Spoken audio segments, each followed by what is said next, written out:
everyone. Welcome to Core. We are here to talk about video games with you, and we are the only official gaming podcast of 2025 for the Papal Conclave Pope Selection Committee. That's right. We pooped out the smoke this morning, and the new Pope is Sonic the Hedgehog. No, I don't know. Who is it?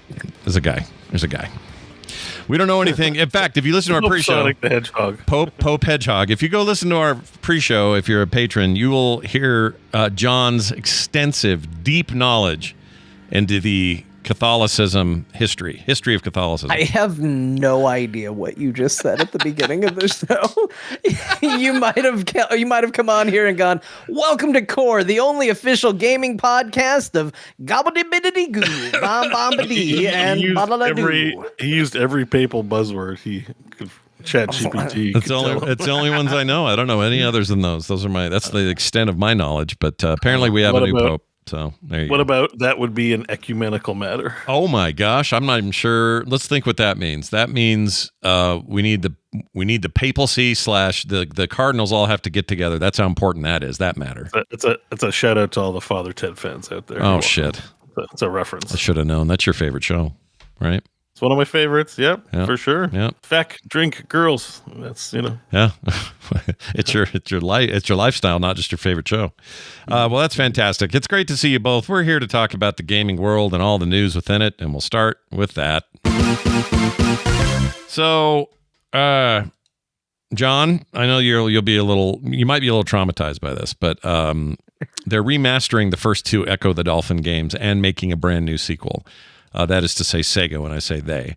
And the original dev team is doing it. The guys that made the original Genesis and Sega CD sensations, which were Echo the Dolphin, and then Echo the Dolphin, what was it called? Tides of Time. That was it.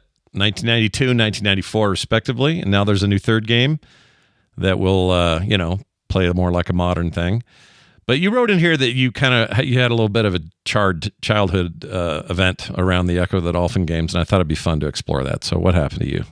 Yeah, let's just turn it into therapy. Yeah. There's a few games that are, Scott, I'm usually the voice of reason when it comes to horror experiences. You usually, you politely scream, creak. With yell, games, yes. And yes, for sure. I'm usually the one that's there that's like, it's all right, Scott. Yeah. He's not going to poop on you. It's fine.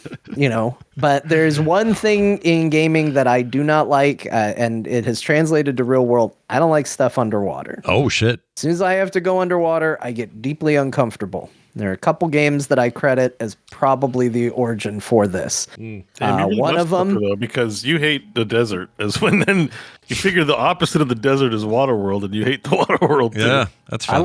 I love the movie Waterworld, but you put something scary in the water, and I'm like, nope, I don't like it. I don't like dealing with it. Chad's guessing Subnautica. Subnautica does stress me out. That is a horror game. See, I don't even mind underwater stuff, but Subnautica gets way under my skin for the same reason. I don't like it. But it's not what traumatized me. It's a game I can't play due to the trauma. Shadows of the Empire, a Star Wars video game, helped contribute to this. Okay. That one definitely stands out. Yeah. And the other one is Echo the Dolphin. I don't know who got together on the Echo the Dolphin team and was like, let's make a very fun presenting dolphin adventure. Yeah. And they're like, what do we put in it? The most terrifying shit imaginable. Like, first of all, there's air mechanics, which is always scary. Ask anybody who's played Sonic the Hedgehog and had to hear that dun dun dun dun dun dun dun dun dun dun dun as he drowns. Like that's bad. Yeah. But there's the air mechanics. So you're always like feeling like you're drowning, which isn't a great feeling when you're playing a video game. But then they have things like a giant octopus that you have to swim very slowly by, or else he hits you. Yeah. And it wouldn't be the worst thing in the world, except that when Echo gets hit, the sound this poor dolphin makes is the most like heart-wrenching, terrible sounding sound I've ever heard in my life. It's like a high-pitched squeal kind of thing, or yeah, it's awful. Yeah. It's awful. It sounds bad. And so you have to try and sneak past this thing, and he'll smack you, and that's scary. It's got sharks. Sharks are scary, Yeah. It's got jellyfish. They can sting you, It's well, dangerous. hey, here's a spoiler. Echo goes back in time and you have to deal with Dunkleosteus. I think I said that right. I hope so. Dunkleosteus. Sure. Dunkleosteus is a prehistoric fish that is goddamn terrifying. Let me tell you. Wow. If you don't know what that is, Google it. Okay. And you will see the face of fear. Isn't that the new Pope? Pope Dunkleosteus? I think that's right. Yeah, Pope Dunkleosteus the 14th. Yeah, that sounds right. So this game's got you got some history with Echo. You got some. Yeah, the underwater stuff freaks me out, and so they're remaking these, so I can be freaked out all over again. It has stuck with me. Yeah, all my life. I get it. I'm that way with underwater stuff, and sometimes it depends on the murk of the water. So if I go into water in Assassin's Creed Origins, it is particularly the Nile water is dirty and kind of a harsh green. I don't even know what to call it. It's just really like murky, and I don't like it in there at all. But if I have some nice clear, Caribbean coral reef kind of water, I can do that. I can go in there. And that's the problem with Subnautica. You start like that, and then it goes gross, or it gets dark and creepy, and you're not sure what's down there. So here's my question. Most people that have the same kind of fear of the deep have the same fear of being in space, floating away George Clooney style, in that one with Sandra Bullock. You know what I'm talking about, where he gets untethered? Yeah. You have that as well with like the outer space idea? No. Okay. Doesn't bother me at all. Okay. I put the head of Dunkleosteus in our Discord. Oh, let's take a look here. That's what this thing looks like. That's a real thing then. And it is huge. Look at the Pope. All right, there you go, chat. Look at that thing. look at the Pope. That's wild. Like damn. That's a real exhibit of the giant fish fish. Yeah, prehistoric underwater fish, deep water fish, or is it a prehistoric fish? Probably prehistoric, right? It's a prehistoric, yeah. Well, here's how I know it's the new Pope, because look at this. Things are crazy in prehistoric times. Put a little Pope hat on him. There you go. There, it's all better. Put it up farther up on. Oh, is that how? I don't know how this popes work. I don't know. They're like this. So you don't know a lot about popes, but the hat. I think your hat game is strong. I know where the hat looks funniest, then it would look funnier a little further forward. I'll just leave it there for now. But yeah, this is an interesting predicament, because now they're going to make the original team's going to make like a modern ass like there's that Echo. octopus. There's that octopus. He's going to slap him. He's going to slap him. Go real slow. He's swimming careful enough. Did you end up playing Dave the Diver? Because that's got a lot of depth in it and a lot of I played Dave the Diver. Yeah. The water stuff was part that I liked. Yeah. I didn't care for Dave the Diver because it was a bunch of mini games that are basically the types of mini games I don't like. Yeah. But I recognize that it was well done, high quality game. Sure. But the water stuff didn't bother me that much. But if we started getting into giant sea creatures, maybe. Okay. Well, if a new one comes out and the internet is abuzz with positive reviews and thoughts about it, are you gonna? I'll play it. I'll totally play it. Okay. You'll park your fears. That might be my version of one of your horror streams where I'm just sitting there. Oh, then I could be the guy that's super chill and helpful. You'd be like, John, this is just a cartoon dolphin. Please calm the hell down.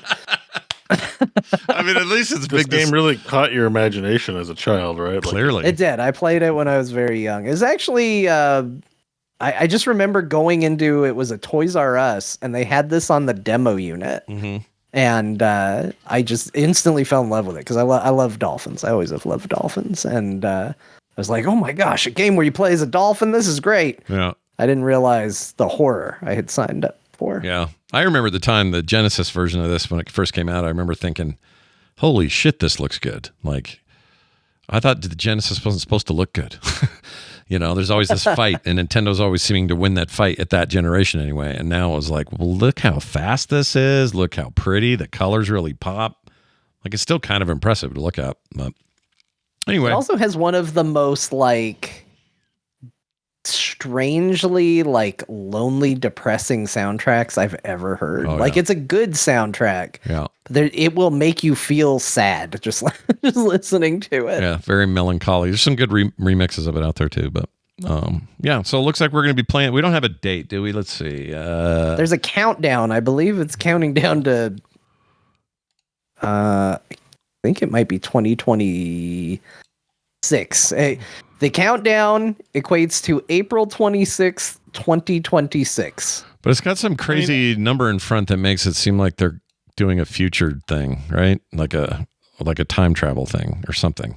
No, it's not working for me now. EchoTheDolphin.com. Well, I reloaded it. It went through. Yeah, there's a countdown. Okay, take a look at this chat. There it is. Yeah, I can't get through to it either. Hit the. For some reason, it needs to be refreshed. Yeah, I don't understand. Yeah, refreshing. Something's wrong with it.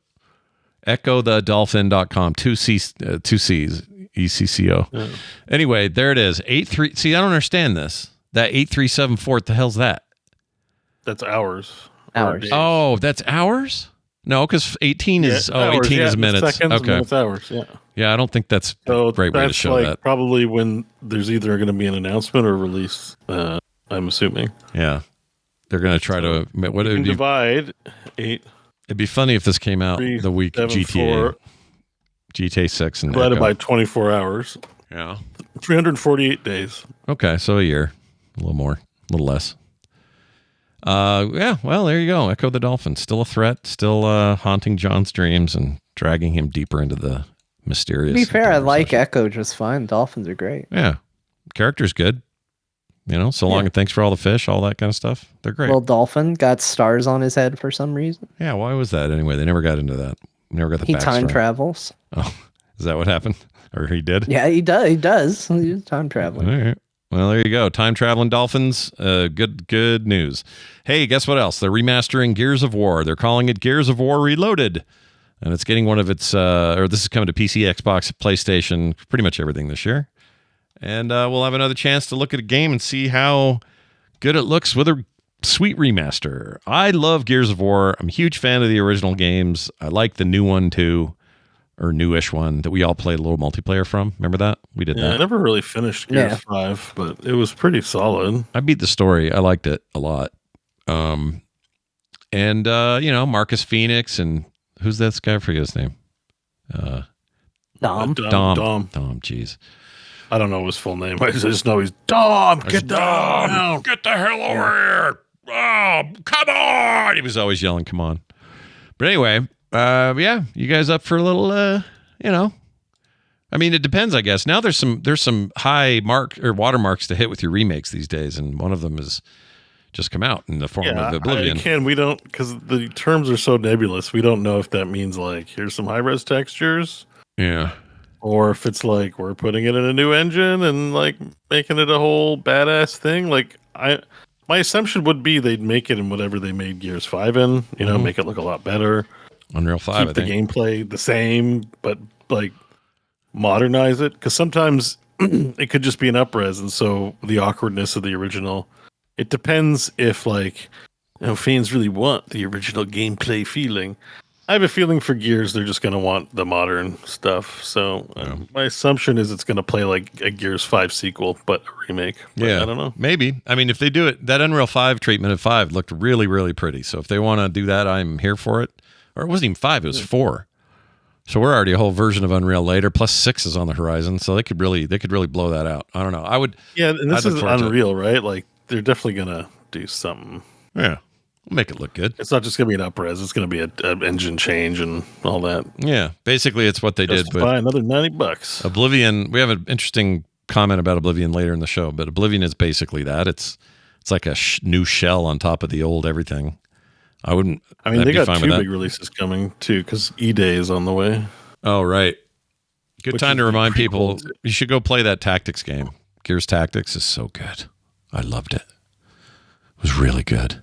Am I the only one? I think I'm the only one. No, I played it. It was good. It was awesome. It's good. XCOM-like, set in the Gears universe. Very good. I wish it was Marcus Phoenix and those guys as different characters, but I was still fine with it. It was still good. Gears really isn't Gears without Marcus, like, for me.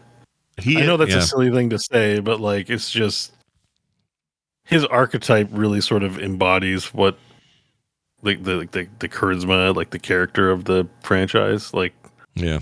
Without somebody butch going like, we need to kill the bad guys. It's just not the same, Yeah. I think that there's a problem with him he's kind of a mascot for the game. And so when they take him out of it, like in 4 was a good it was a good game mechanically, like it's fine. But when there's no Marcus Phoenix, You're just like, I don't care about these people, or I don't care about them without his leadership. It's just like he's really crucial to the original cast. Like the game is kind of part meme. I don't know if the people who make it feel that way. I don't know if everyone feels that way. That's just how I feel, maybe. But it's kind of part meme. Like the fact that everyone is so 80s action movie, like depth of character and vibe is like part of what makes it good. So like they introduce like, they start telling the story like it's The Last of Us or whatever. They got these like interesting characters. Yeah. I'm like, I don't want interesting characters. I want Marcus Phoenix. Like, get this shit the hell out of my Gears of War. You know what I mean? Like so it's not that I hated any of the sequels or anything, but I was definitely way less interested when you tell me, oh, Marcus isn't in this game or he's just a side character. And I'm like, yeah, all right. And what's the E-Day thing for just reminding me? What is that? What are they doing there? It's like a prequel. So Emergence Day is when the Locust emerges from below the planet Sarah and starts, doing its thing. So it's basically the ground zero of like the Locust invading Sarah. That's right. And this is Marcus Phoenix early in the war and stuff. Yeah, right? it's young Marcus and young Dom, and it's only ever referred to in the first Gears like their past, because obviously in the first one Gears is in prison, and the whole again action hero like trope. It's like we got to break the world's baddest dude out of prison to get him help with the aliens. Sure, because the rest of our guys are too much of a bunch of sissies to save the world. Like that. I love that trope. It's so stupid. Yeah.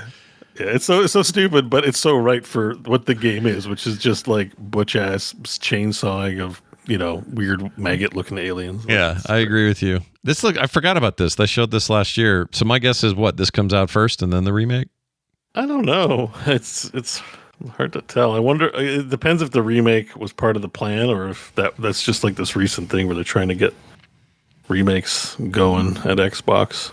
Yeah, I can hear him saying, "Come on." I can hear it now. But like the remake thing, I think we're going to see a lot more remakes coming out of like the Microsoft camp, because these are tried and true games people like. If they're done well, they're guaranteed system sellers, and they can hire third party teams to do them.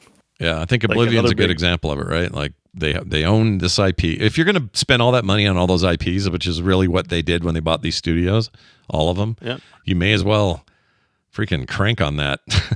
And we talked about that last week too. Activision now owned by Activision Blizzard King, now owned by Microsoft, and they sold rights to Nexon for StarCraft, right? Yeah. So Oblivion remaster, like I'd expect to see a lot of the favorite games from your childhood in Unreal Engine 5 or something, and it like helps beef up the Game Pass value, obviously, with games that won't come off the Game Pass. Yeah. So I'm expecting a lot more, but yay, Gears of War was fun. I have good memories playing the first one on Xbox 360. It's why I bought an Xbox 360. In fact, it was Crofton's fault. Oh, great. I like. We went over to Crofton's house. He's like, I got this game Gears of War. You better play it. And it was only 2-player co-op, so we'd take turns if someone died. Like, we'd swap out the third player and play it. And I'm like, man, I got to get an Xbox 360. I need to play Gears of War on my own. I can't keep going to Crofton's house. No one wants to go no offense to his house or his family, but like, I needed an Xbox. That's what really pushed me to buy an Xbox 360 at the time. Nice. That worked on you for those are the days, right? We don't talk about Gears that way, but that was Gears in the 360 era. Like, holy shit, I need an Xbox to play this. That game was amazing. Yeah. Loved it. All right. Well, that's something to look forward to. We don't have dates, but something coming soon. I'll probably buy it. Yeah, I'll get it. That seems like a good Steam purchase to me. All right. Let's see. Oh, and if you want, hey, I forgot we weren't here for this last week. It dropped right after we were done, or it was soon after. But if you want to wait a little longer for GTA 6, you were one of those people that just felt like, I want to wait longer. I have great news today. I'm one of those people. I've got lots to do. You're going to wait for this a little longer. It is now going to be May 20. Where's the date? No, we did talk about the delay last week. What we didn't talk about. Couldn't remember. Yeah, we did. Okay. It was basically just in time for the show. But what we didn't talk about is they told everybody, yeah, you're going to wait about a year. And everybody went, all right, well, we just want the best game we can possibly get. And honestly, I was in Discord even saying people were talking about Game of the Year. And they're like, oh, man, don't sell Grand Theft Auto short. And I was like, I don't even know if I'm excited for Grand Theft Auto. Like, last one I ever finished was Vice City, and after that, it's like, yeah, I dip my toes in and have some fun, but Yeah. it's not like I go crazy for them. And then Rockstar went, well, let's put out a trailer. Yeah, a story trailer that looks great, dude. And all of a sudden, I'm like, shit, this is gonna be a long wait for a year now. Yeah, and you know what's relatable, by the way? Real good. Let me tell you what's relatable. A relationship, Bonnie and Clyde relationship between a dude and a lady who clearly really like each other. This isn't just some double-cross bullshit happening in your GTA game. Bunch of celebrity actors. Stephen Root shows up in this trailer. Freaking love him. He can do anything he wants. This has me more this trailer did more for me, for my excitement level for this game, than anything they've done so far. I expect fidelity jumps. I expect, online things to get interesting. I expect all that. I guess I wasn't expecting to be hit by a story that is relatable. And in the setting that I love. And I love Vice City. I love the whole fake Miami stuff. This looks great. I can't wait. It's going to be. I think part of it for me too is it also looks very decadent. I don't know if decadent's the right word. Just like this, I'm assuming everything we see from these trailers is in-game engine. It is, according to the who's the site of the YouTube channel that does the comparison stuff. I always forget their name. Something. Digital Foundry. Digital Foundry. They did some kind of way of looking at this trailer, and they figured out everything about what it was running on, what we're seeing in terms of effects being on or off, if there's any ray tracing involved. They did a whole thing. They seem to be pretty impressed, but it does sound like 30 frames locked at launch for current consoles. If they launch same day on PC, that'll be different for PC probably, but sure. I mean, we haven't really seen gameplay, right? So, but still what I'm seeing looks the fidelity, what's exciting about it is just looks like a lot of money was poured into this. It seems like a passion project. I'm not really a GTA enjoyer or a crime thing enjoyer, but I like a good video game. And there's some excitement about just I don't know how well produced everything is. The trailers are cleverly put together with thought and care. There's none of it feels like junk or anything. It looks really exciting. Yeah. And I've seen the trailers for 5 and was kind of ambivalent to it, right? For some reason, this one's just hitting so hard. I think it's just what you're seeing as well. We're clearly looking at a quality gaming forward. Yeah, a quality product is being made. You can just see it, and after part of this, it helps to know that in between the last one and this one was a Red Dead Redemption that is still boggling when you play it. You just can't believe how much details in that game, and that was in 2018. How much further along are they? I'm stoked. Am I going to pay $100 for this? 80? I guess I'm going to have to. Probably. You probably spend a lot for it. But even just on the environments, if it is in game, I realize they're cutscenes. But a lot of these games have a lot of ground, and there won't be a lot of items or details. This was something that actually impressed me about Final Fantasy VII Rebirth. Was the inns and the various spots that weren't like key dramatic points were just had tons of like items in them, like just details, like bookshelves, flowers.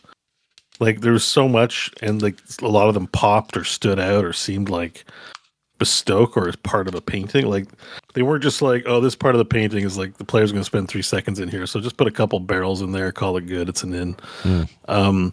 Everything was really pretty, even the stuff that like arguably was like not that important. Like there's a weird karaoke place, or not karaoke, but like there's some guy having a concert in a corner that's got nothing to do with nothing in that town. That is just like detailed in that way. Yeah. So I'm getting that vibe from this when I say, that's what I say decadent. I'm just like, everything looks like it's covered in graffiti and not like procedurally generated, or it's like the lights in the buildings, everything. It's just like everything set dressing wise has been like gone over and like made into a vibe or a feeling, and it just looks very, very cool. Yeah. John, we could do a video. Remember your gingerly video we did together in 5? Yeah, I do. We could do that to celebrate in 6, and you could gingerly walk around rooftops and try and just gingerly approach the edges of airplanes. Yeah. All the shenanigans we got into in that game. That was pretty fun. I mean, all those things are my favorite thing about the game. It's just the chaos, but this looks like legit. I mean, I know a lot of like the long tail on GTA is clearly the online service. That's why it's a moneymaker to this day. 5 still a maximum seller. Some people are still playing the campaign, but most people are past all that. But it's what I like the most. I like these stories the most, and this one looks like it's just got extra heat, and I'm in. I'm all in. And they're using the music I like, cool. The look, the colors, everything. I'm super stoked. So you're going to wait until May 25th next year. So get used to it.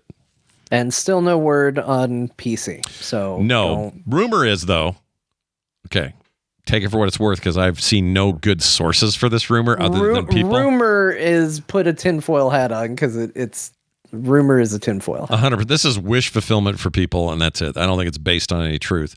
But some people think they delayed it so that this could ship day and date, which they should do anyway, but day and date on PC and really have that be the showcase for the thing, where it gets streamed the most, where it gets the most attention, gets all the 60 frame per second videos on YouTube, like all that. So I'm not saying that they will. I have a very high hope that they will, because that's where I want to play it. So we'll see what they do. What if it comes with the Rockstar store? I guess they have that. It will, yeah. Never mind. Yeah, they have their own launch. Guaranteed that's coming with that. I mean, it'll come out on Steam though. They've all of them. Everybody's pulled back from like our launcher first and then yours. Like, it's not working that way anymore. That made nobody any money, and it just made Epic spend money, and it made what was the other one that got I guess Rockstar themselves. They didn't get the real money until they put it out on the platform everybody uses. I don't think they do that again. Yeah, they should just. I still like GOG though. GOG is still GOG's good. Yeah. GOG's good. I like GOG. We're gonna talk about Epic in a second, though. Epic might be making moves, but I think this exclusivity. It shouldn't be a year. They make it like 3 weeks or something like that. You know what I mean? Like the diehards will buy it on the console, and then what's this 1 year shit? Yeah, or a month maybe, or 3 months even. Do like movies. They come home to streaming pretty quick. Do that. I don't like. I understanding exclusivity is a thing. You want it to sell in a certain system. Most of your sales are happening the first couple of weeks. So if someone pays you to put it on an exclusive, like, okay, but a year, yeah. No one gives a crap about your game that way 6 months after. I'm telling you. I know. I remember 5 took forever. We waited a year and more, didn't we? Yeah. Because 2013 on consoles, and then it was longer than a year, I think, actually. Yeah, and that's and then it blew up so hard on PC. Like, that's why I think there's got to be a learned lesson here. But then again, Red Dead 2 came out later on PC, so maybe that's just how they do it. I don't know. I wish it wasn't. Anyway, looking good. Can't wait. Someone in the chat says, or Ubisoft still does their thing. They do, but that is no longer really a launcher. It's like a thin layer thing that you see with like. It's like they still have. Do they have their pass? They're like Omni. They still have all that. Yeah, you can absolutely still use all that and use that as that. But when you buy a game on Steam, with them or EA, it used to be you had to launch the whole launcher, have it all up to date, and do all your stuff. Right. That's no longer. It's more of a thin. It still sucks, but it's like this. It's in Assassin's Creed, like as part of the game client, actually, right? Like that's kind of, if I remember. Correctly. Yeah. Now they've moved it in. They've moved it into the game itself now. So there you go. It's interesting. Yeah. Let's talk about this. This is something I talked about on DTNS this week with Tom Merritt and crew. These aren't, people keep saying leaked images. They're not leaked. They're basically submissions to the FCC for not approval. Well, I guess approval. I guess that's how that works. Anyway, the Federal Communications and whatever it is. What is it called? Commission? Federal Communication, whatever it is. So they're like for TV and movies and shit. Anyway, or electronics is what I meant to say. Federal Communications Commission. Thank you. That's what I meant to say. Asus has shown 2 handhelds. They are both ROG Ally 2s, essentially. These are Steam Deck competitors. But one of them is the long-rumored Xbox-branded version. You can't see it super well, but on this black one, there's a little... See if I can get it bigger. There's a little Xbox logo. Oh, where is it? Zoom and enhance. Zoom and enhance. It might be right there. Wesley Snipes and Sean Connery did this in Rising Sun. I love that movie. That movie's better than it should be.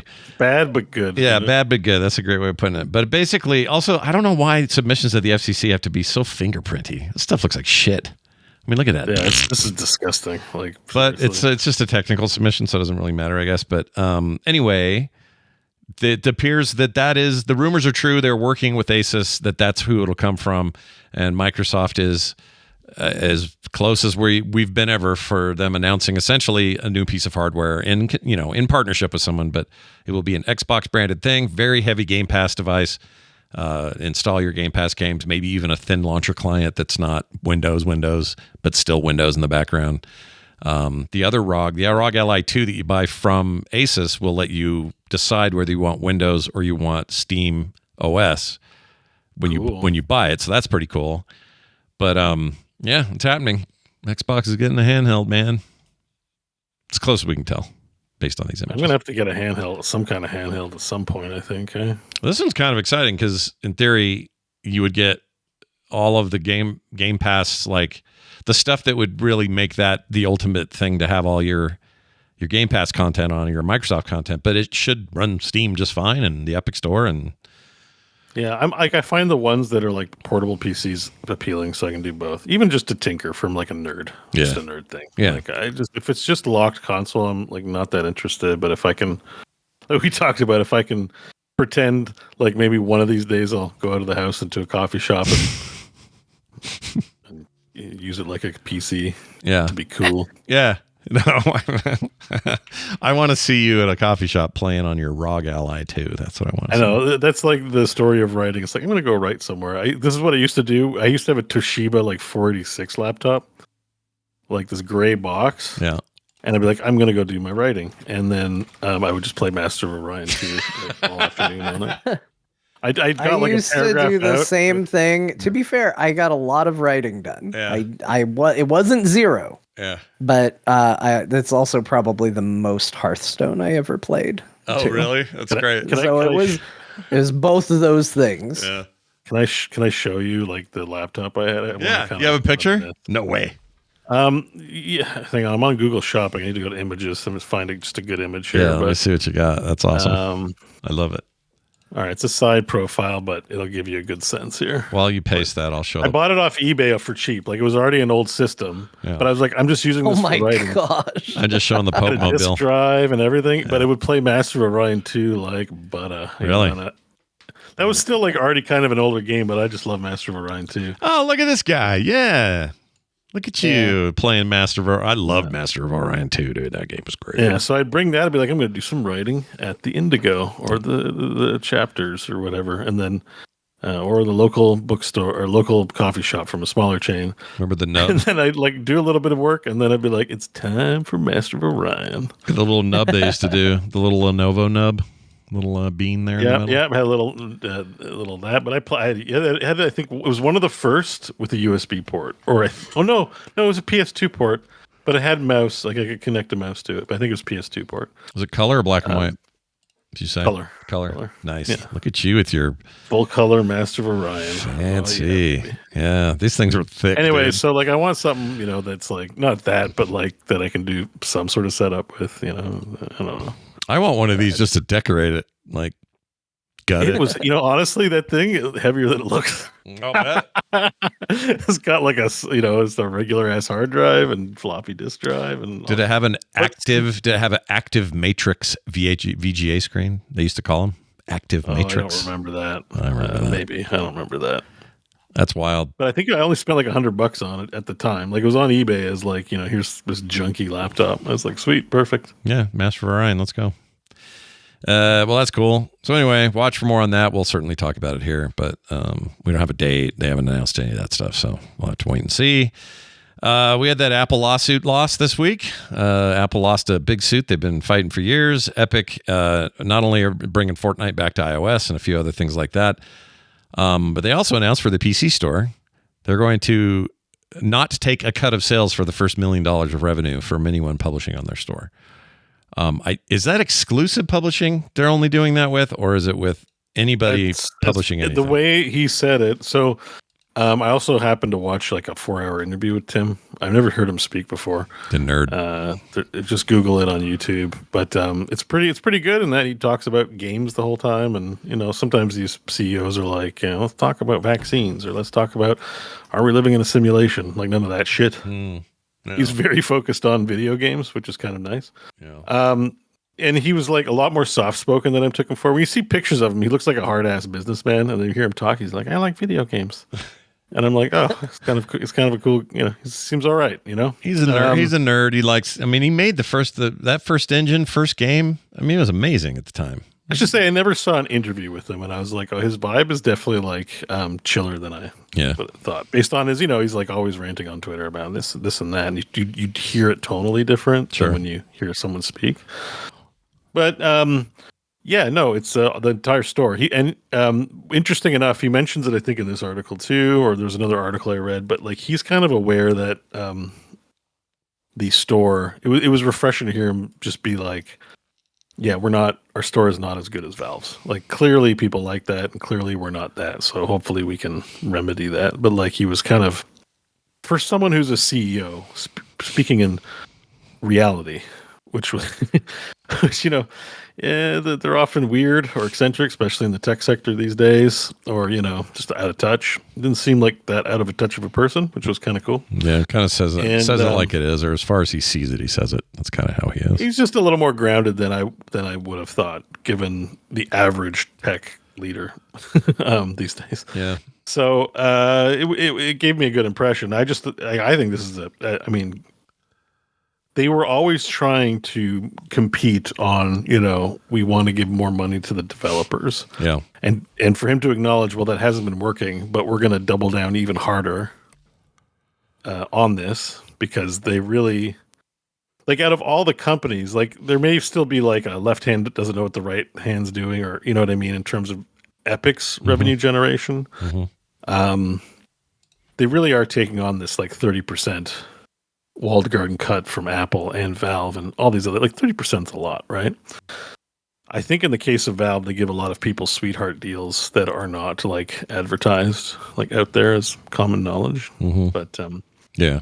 But anyways, I feel like this is big. If you're like an indie developer and every dollar counts, like, now you can post it to the Epic Store basically for free. Maybe there's a little bit of cost. Maybe there's like a couple $1,000s of a store placement fee or something. Like, I don't know, but like, for virtually nothing, you can put your game up on Epic, which seems pretty good. Yeah, as long as it doesn't require exclusivity, because the problem in the past has been the exclusive deals were the best deals, but you were also selling hardly any games because everybody was waiting for Steam versions. Yeah. So basically, this is a blanket policy. Like, I think this is just all games, and that's good. I think they have to do something, but also this is, to me, a little bit of a tacit admission that they couldn't dent the beast, because they couldn't dent the beast. No, yeah. Like Valve, everyone loves Valve, but I don't know.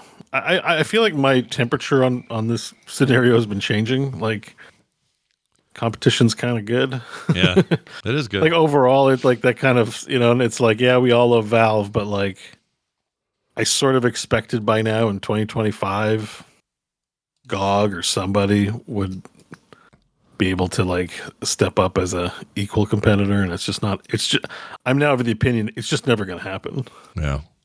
Well, there's like Valve is like firmly controlled in what it is, mm-hmm. and like publicly traded companies just cannot compete. They're way too, especially in the gaming industry, way too much governed by what's happening in the next 2 months rather than a long-term vision or stability. Well, I don't know how much Sweeney said during the interview, but did he talk at all about Tencent and their majority ownership and like just how all that goes for Epic? Or no? Are they majority now? Oh yeah. Oh, I didn't know they were majority. I thought they were a minor stakeholder. No, they don't have it all, but they've got majority, and then who's the other? There's somebody else has a bunch of money in it. I forgot who it is, but maybe it's him. Oh, then then I'm like feeling less about it. Not because I have anything against Tencent. It's just Tencent like owns everything. It's just the same shit, right? So if someone's like, we're a humble little store trying to make it out in the world, I'm like, you are owned by Tencent, the largest gaming company in existence ever in the history of the world. Itself. Yeah. Shut up. Well, there you have it. I don't think it may be by much. It might be like a single percentage control or something like that, but it's yeah, but still, it's enough. Yeah. Legally, they get to call the shots. I think We get like I think I've seen enough in the gaming news where like companies will own other game companies and be like they're totally have their own culture, and then it never turns out to be true. Like eventually, the empire wins. I remember back in the day, 08, 09. Don't worry, Activision's, they're all hands off with Blizzard. They don't do anything over there. They're just letting Blizzard be who they are. They've just got the backing and the money and the time to make what they want to make. Horse shit. It didn't play out that way at all. And I don't think any of this, as much as I was kind of Pollyanna-ish about it when it first went down, but Microsoft's owning of all these studios, like there's a lot of claims that they're hands off, and even hearing from some of the studios that they love the relationship. That may all be true right now, but at some point the guy comes around collecting, and you got to be, I don't know. It's more of the same. I mean, Overwatch is expensive Skin City. There's a cool Berserk Diablo crossover that is like $150 in Diablo. Again, Berserk the game. I want to find my gear. Berserk the anime. The anime? John, how does this make you feel about Diablo 4? You want to get in right now? I think it's a bold strategy to lean on what licenses you can hitch your wagon to instead of making a good game, and you'll see how that works out for them. People are mad at it. Are they? It's not a happy. I think the skins probably are just a little meh, and it's like $100. It's like very expensive. Oh man! And it doesn't add anything to the game. You're not like there's a dungeon with cool items to go get. It's like there's a store with an extra shiny buy button. It's just like, I mean, don't get me wrong. Like I love Berserk. I love the art style, and to me, that's a potentially cool crossover. But when the level of creativity and depth is, you can throw more money at it. Yeah. No, I would. You know what? I'll be happy to throw more money Diablo 4's way when it feels like a game worth playing. Damn. It's Gauntlet. I threw the trailer link in case you haven't seen it, Scott. Oh, no, I haven't seen it. I'll take a look here. I'll show the chat. Also, from the chat, Kyle says the day Steam gets sold to public is when it all fails. According to, what's his name? Gordon. Gabe Newell. I almost said Gordon Freeman. What the hell's wrong with me? Now, Gordon. Gordon, you're late again, Gordon. According to him, it won't happen while he's alive. He's like dead set against it. He never wants to go public. The culture appears to be that as well. So it really just sort of depends on what he does. When he either retires or leaves this planet, what will he do? Will he pass it on to somebody who won't force the public thing? Like a lot of people have bugged him for years, and he just seems dead set against it. I think it's benefited them not to. Like, don't do it. You make billions as it is. Why do you want to go make more billions? Just make billions. I think what ends up happening is people are like, well, it's retirement time. Who wants to buy it? Cool, you buy it. Yeah. I think that's like that's the whole tech. That's the whole tech loop for most people. Most people involved. It's like make the thing undeniably awesome and cool, and check please, and you're out. John, did you see this little guy with the booger? Here, hold on. Let me pause it here. He's in the manga. Okay, so he's a character. You just have to be tempted by this shit right here. I mean, no, I don't. I mean, look at him here. Let's zoom in. Only enhance. Fortnite works on John. If this was in Fortnite, for sure. Yeah, because Fortnite's a game I want to play. So it's like if they put something cool in a game I want to play, it's like, okay, well, yeah, I'll spend some money on that. No shade, John. I didn't mean that in a shady way. I just meant.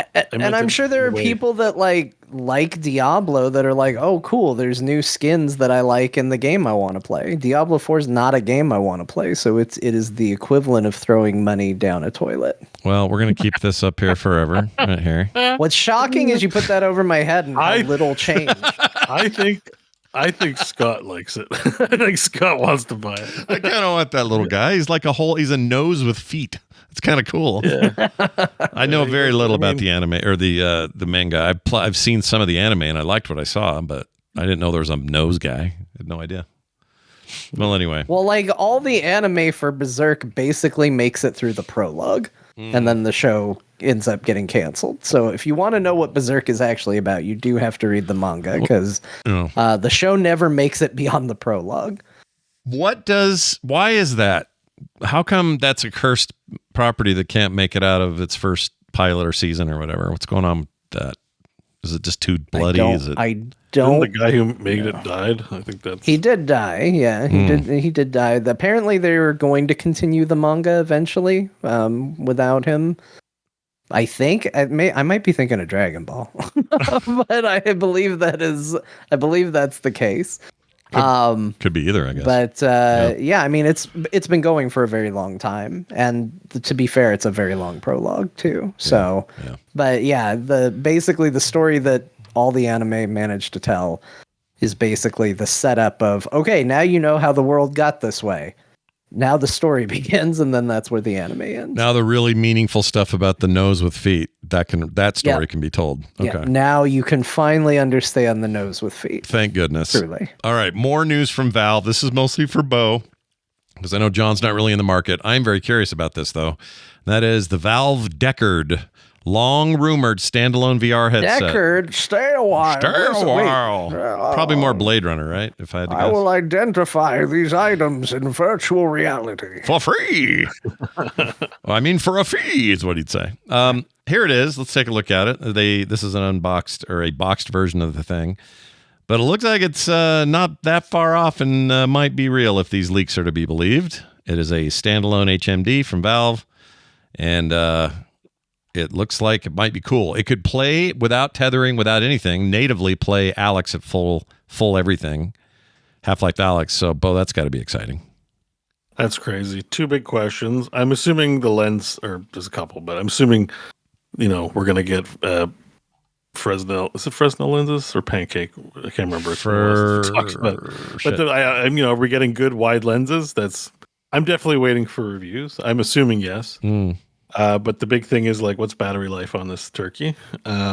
Because if it's very powerful, in the Quest 3, it is still a problem. It's still an hour without plugging in. Yeah. So I'm curious about battery life on it, but it's probably gonna be similar. And then what does this have that the Quest doesn't already have? I'm just wondering if it's gonna be on par.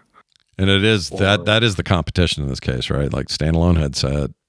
Capable of whatever. Yeah, so what? There's a lot of questions. It looks cool. Glad to have a standalone, but and also, the other question is Valve products tend not to be cheap. So Meta took a big loss leader, I think, to put these things out at an affordable price, given that they increased the price after a while. Yeah. From launch of the Quest 3, I'm gonna say if this is $1,500. Probably not going to buy it. It's probably a little too expensive. I'm going to guess. I'm guessing 800. Quest 3. Even if you take out possible tariff stuff, which is still also a part of the story, but if you take that all out of the equation, I think 800, $799 is what I think. If you're saying 800 American, then I'm looking at 1,000 or more. So again, that's woof. If you're in the 800 range Canadian, that's. It's not bad. It's 600. All right, I may go scrape together the money for it and pick it up. But if we're busting 1,000 for a VR headset, I don't think it's part of the reason I don't think it's worth is it's a moving technology. It's not like you're here's your headset, spend 1,000 bones, you'll have it for 10 years, and we're going to support it. One, the support on these games dwindles fast after launch if things aren't successful in VR. Yeah. And two. There might be a Quest 4 in a year or two. What's true. So I hate Meta though. I want someone else besides Meta to succeed in this because they piss me agree. But the reason Meta was looking like the chosen one was just the affordability aspect. Walmart's no angel, but it's definitely nice to get some cheap groceries. So you still gotta go to Walmart and get some cheap Pepsi. So, it's not like I'm some crazy big fan of Meta, but if they're making the technology very I say very affordable, I still ended up spending close to $1,000 on all the bells and whistles I got with the headset. I bought the highest tier headset, of course, because it was affordable, but then I got the stand and the strap, and I almost broke $1,000 on it. So, jeez. I don't know. We'll see. We'll see what my financial situation's like.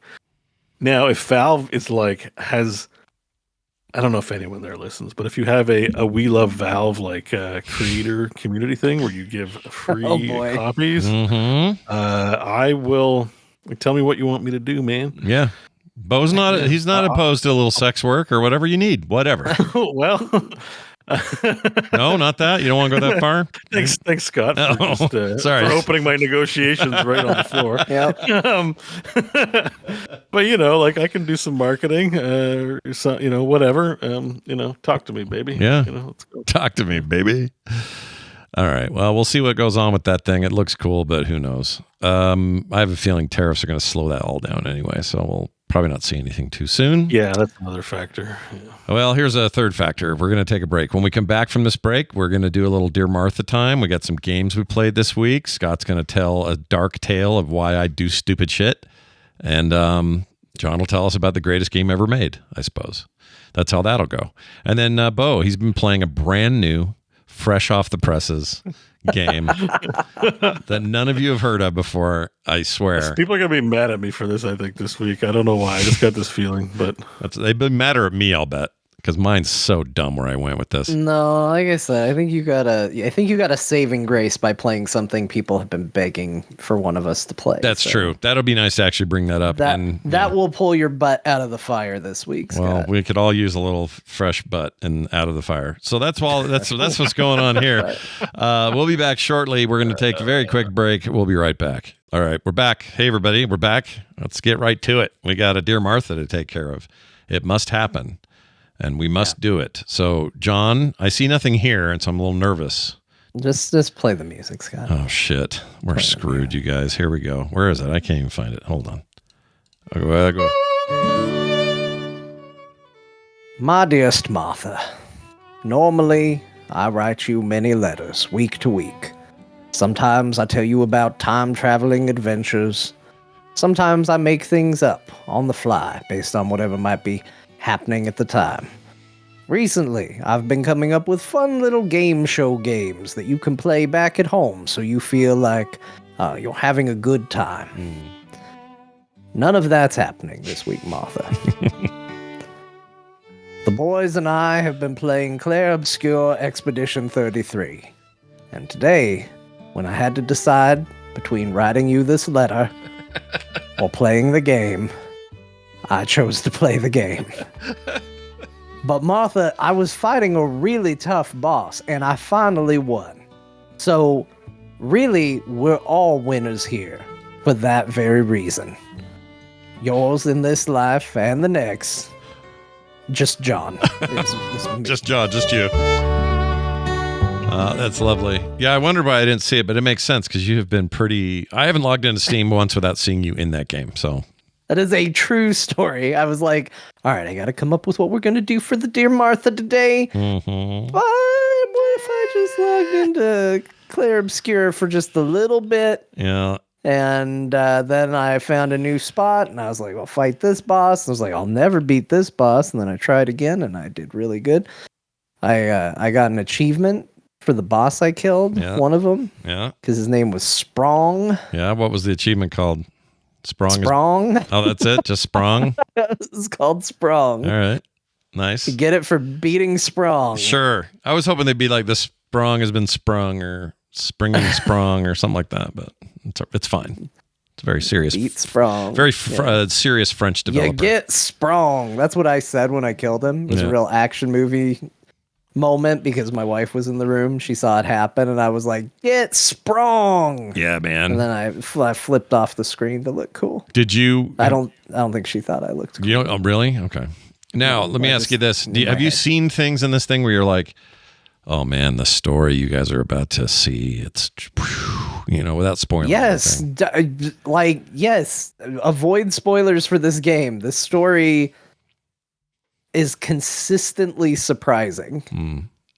And it's one of those things where when I played through the prologue, I was like, okay, it's got a very, emotionally heavy start to the game, but like I get why that's a good pull people into the world, into the game. But does the story maintain that? Does it factor in other emotions? Or is it just like, does it just have a real emotional start? And nope, it continues to surprise. The game has made me genuinely laugh multiple times. Every time My wife has come in while I've been playing it. She ends up staying, just watching it for long periods of time.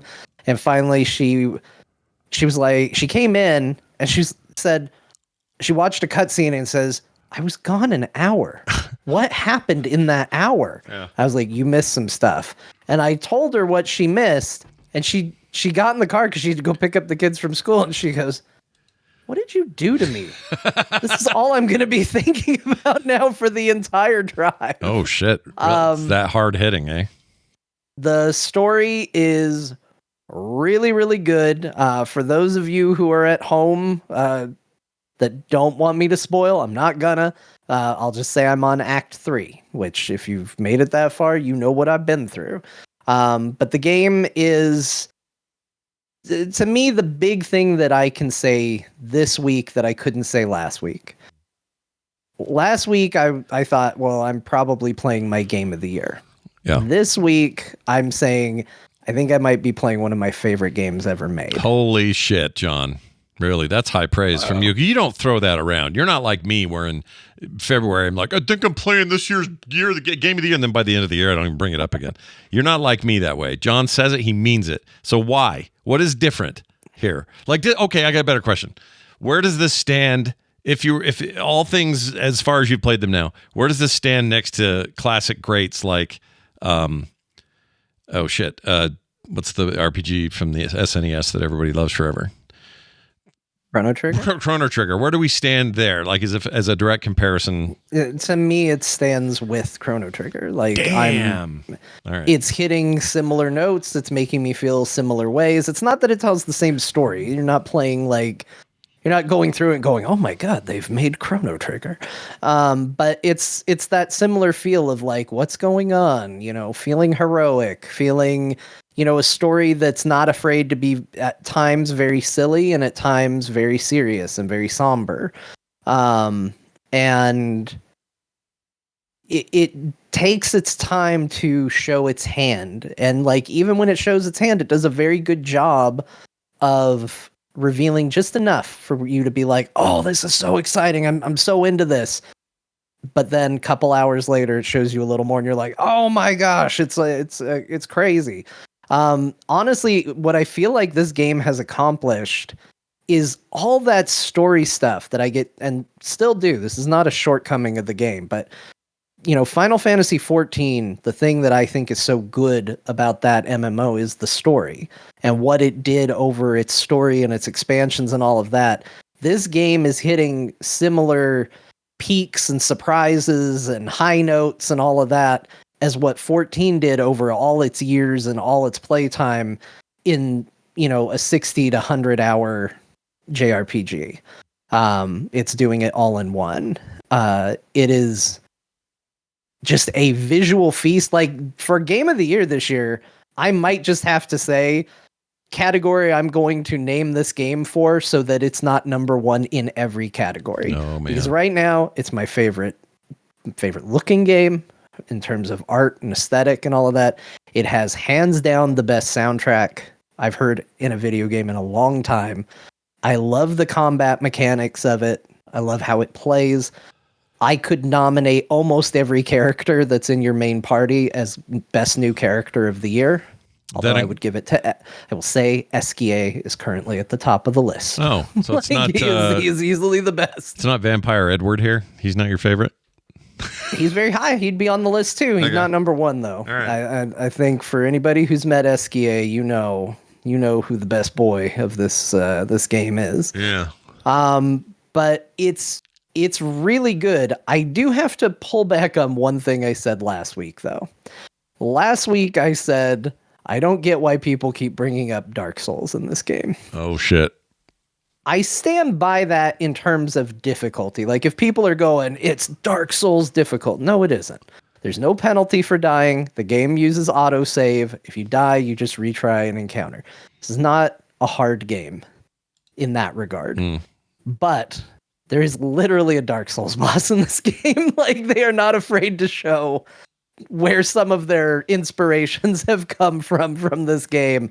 And the other thing that I was really taken by is one of my favorite things in Dark Souls and in Elden Ring too, is when you're out exploring the world, just all of a sudden, I'm going to try jumping here. And then, I fell. And now I've landed in a completely different place. And crazy, what's down here?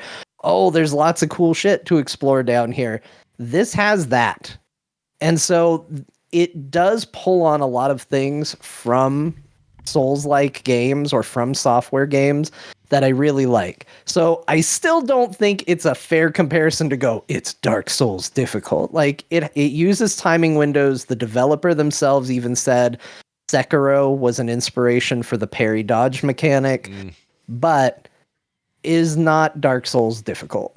I'm looking at some. Are you at this level yet where it looks like it's underwater, but they're in there chilling, breathing? Yeah. Okay. Yeah, the flying waters. This doesn't freak you out, right? This is fun. No, it's one of the first levels, and it's breathtaking. I just stopped and just stared. That's really that doesn't happen very often in video games where I get to a place and just go, I got to just look around at this place. Yeah. But I will say one nice thing about some of the more difficult bosses, because there are bosses that can one-shot you, and I see Sir Whiskey Jack saying I found an optional boss I had to try 20 times in Act 1. Yeah, there are bosses like that. Like I think I said it last week, I went into an area that was marked danger, and there was a boss that just dropped me in one hit, and I was like, oh. But the cool thing about this game is it's not a case of just like, oh, well, I got to go grind levels. I went, oh, I wonder if I can learn the mechanics and beat this right now. And I did. And it took trial and error, and it took practice and getting good. But it was not good. It was a sample size of that. If I put a little time and effort into it, you see an immediate gain. I said it's the equivalent of if you were like, man, I really hate going to the gym. Well, gosh, I got to go do it. And you spent an hour at the gym and you came home and you're like, well, I lost 37 pounds.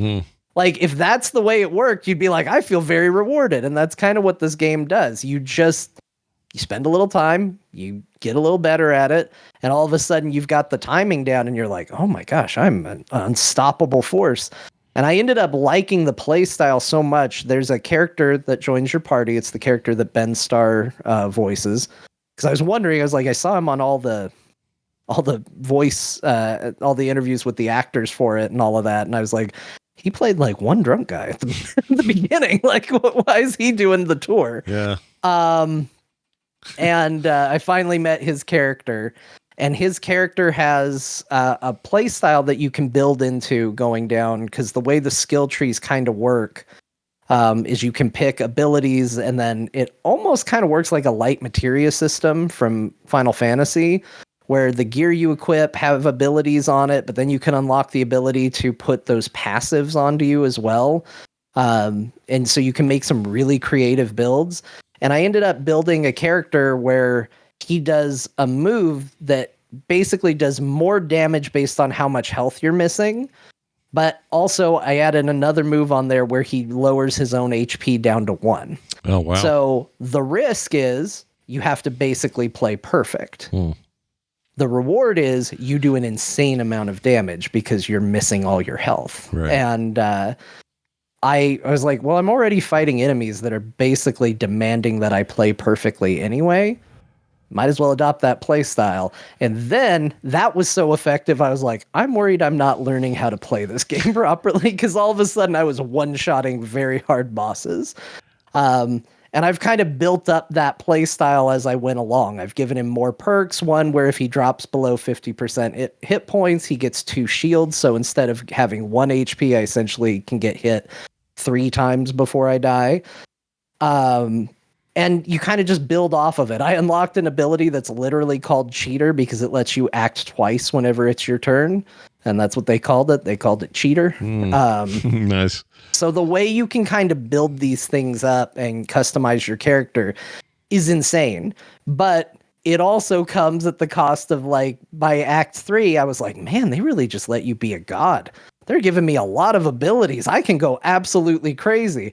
I wonder why. And then I got in my first, like, big boss fight in Act 3, and I went, oh, that's why they need me to be super powerful, because the enemies got super powerful too. But it's incredibly fun, and the story is top tier.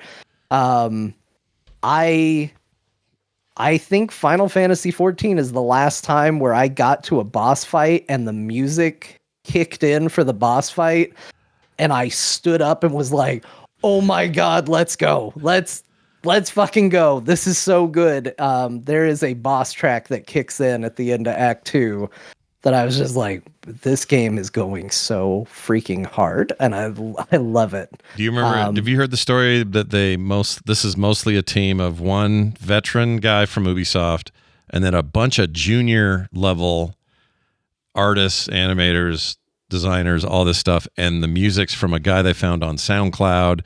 Like, yeah, that is so awesome to me. What that tells me is people are not tapping younger talent, newer talent, like they should, because clearly these guys were like ready for this shit. Or they're getting a job like the pencil pusher version of game development, right? Like, you're a very talented person with lots of ideas, and it's like, here, make some garbage cans. Yeah, that's happening a lot, I think. My daughter's going through this whole hiring freeze problem right now, and she's she'd be perfect for a project like this because she's got the graduation in games development.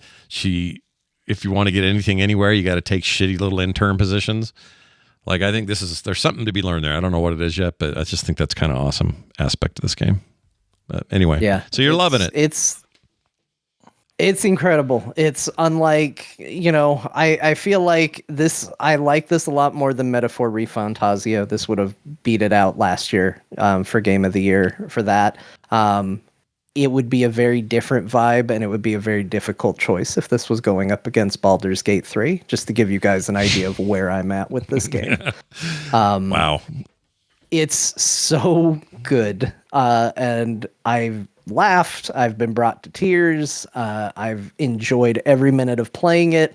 And honestly, I'm excited to beat it because I want to play it again, because I want to re-see the story with the context of now knowing what the story is. Oh, interesting. Mm-hmm. I understand that. That's high praise. I don't think I've ever heard you talk like this about a game before. I know. John talked me into buying it after we got off the show last week.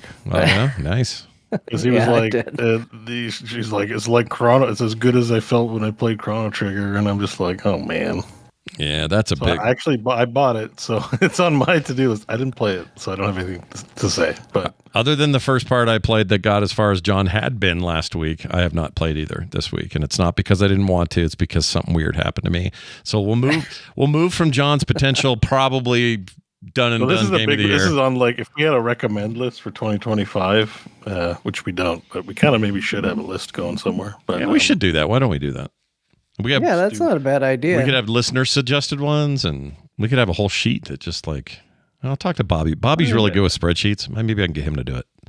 He'd probably do it. Yeah, I mean, it might be because, like, we talk about games and stuff, and it's like, oh yeah, like, if people didn't hear every episode and want to know our lists, I don't know. Yeah. the Wraith 86 makes me laugh because I did the exact same thing. They restarted the game to get the mime that's in Lumiere because it's so easy to miss. Yeah.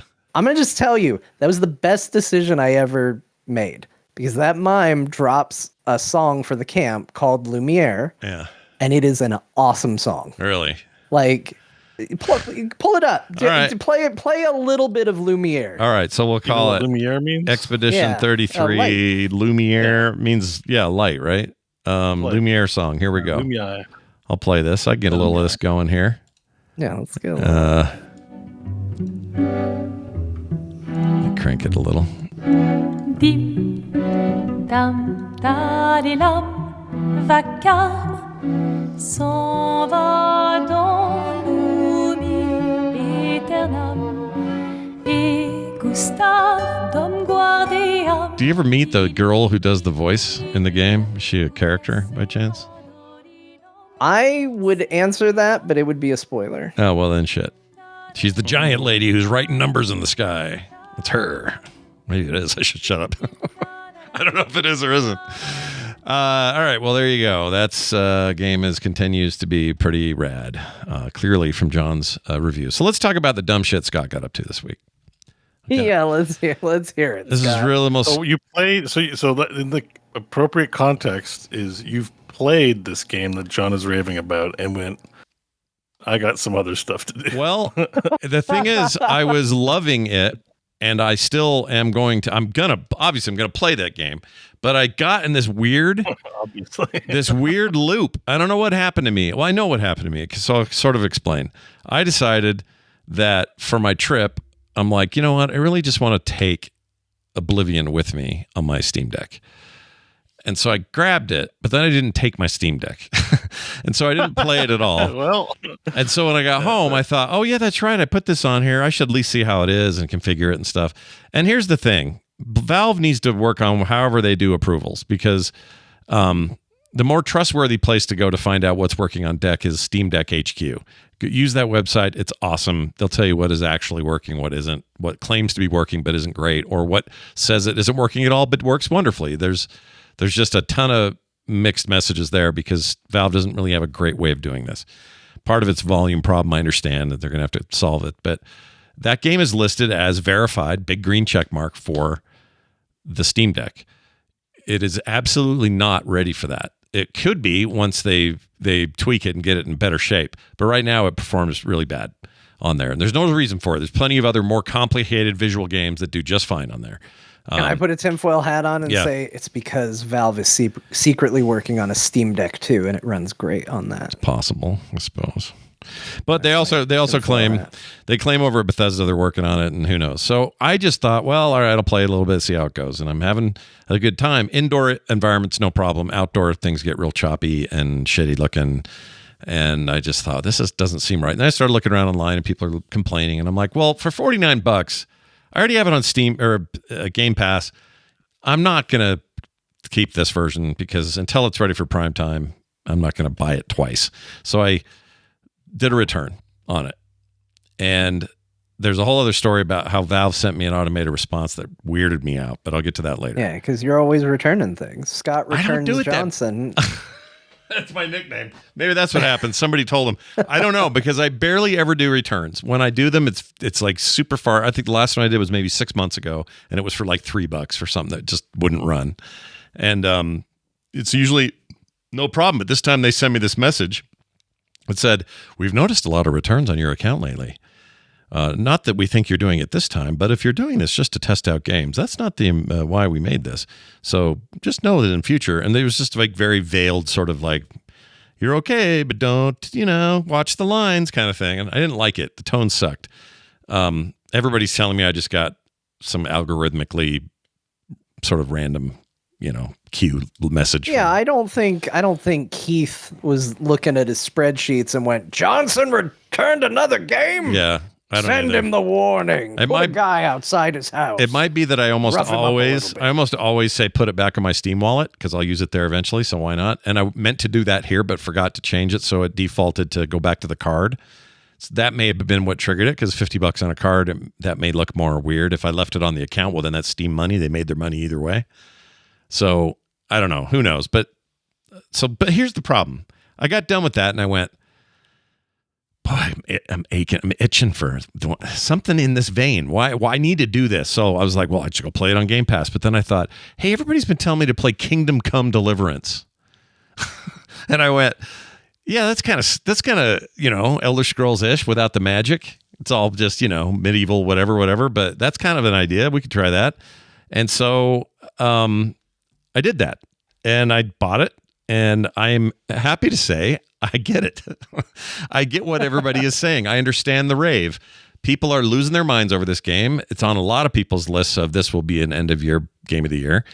And I get it now. It is really, really cool. Very detailed, amazing sort of RPG systems for a game that is not about improving magic skills or, any of that shit. It's all practical stuff. Although you do some cooking and some alchemy and some stuff that is magic adjacent.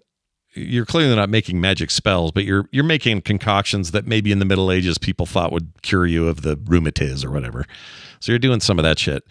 But it does feel a lot like a kind of Skyrim-ish sort of experience. It is beautiful, gorgeous game. I only have one beef with the graphics. Some of the people's faces remind me of the faces in L.A. Noire. And as a result, it's a little uncanny, like, oh, right, they You really constantly want to just call him a liar. Yeah, kind of. Yeah, I want to call him out for fibbing to me about the evidence. It's mostly like the main character and his buddy in the beginning. See if I can get a shot of those two talking. Here's you across the table, Henry. You're Henry. Yeah, you're Henry on this side, and then Henry looks like a dude that might even work for the developer. I don't know. But you don't really have to see him outside of cutscenes, and it's fine, and I'm getting used to it. Here's the royal guy you're hanging with here across the thing. He's just kind of a pud, and I don't know what it is about their faces that kind of threw me at first. I got used to it. The voice acting's very good.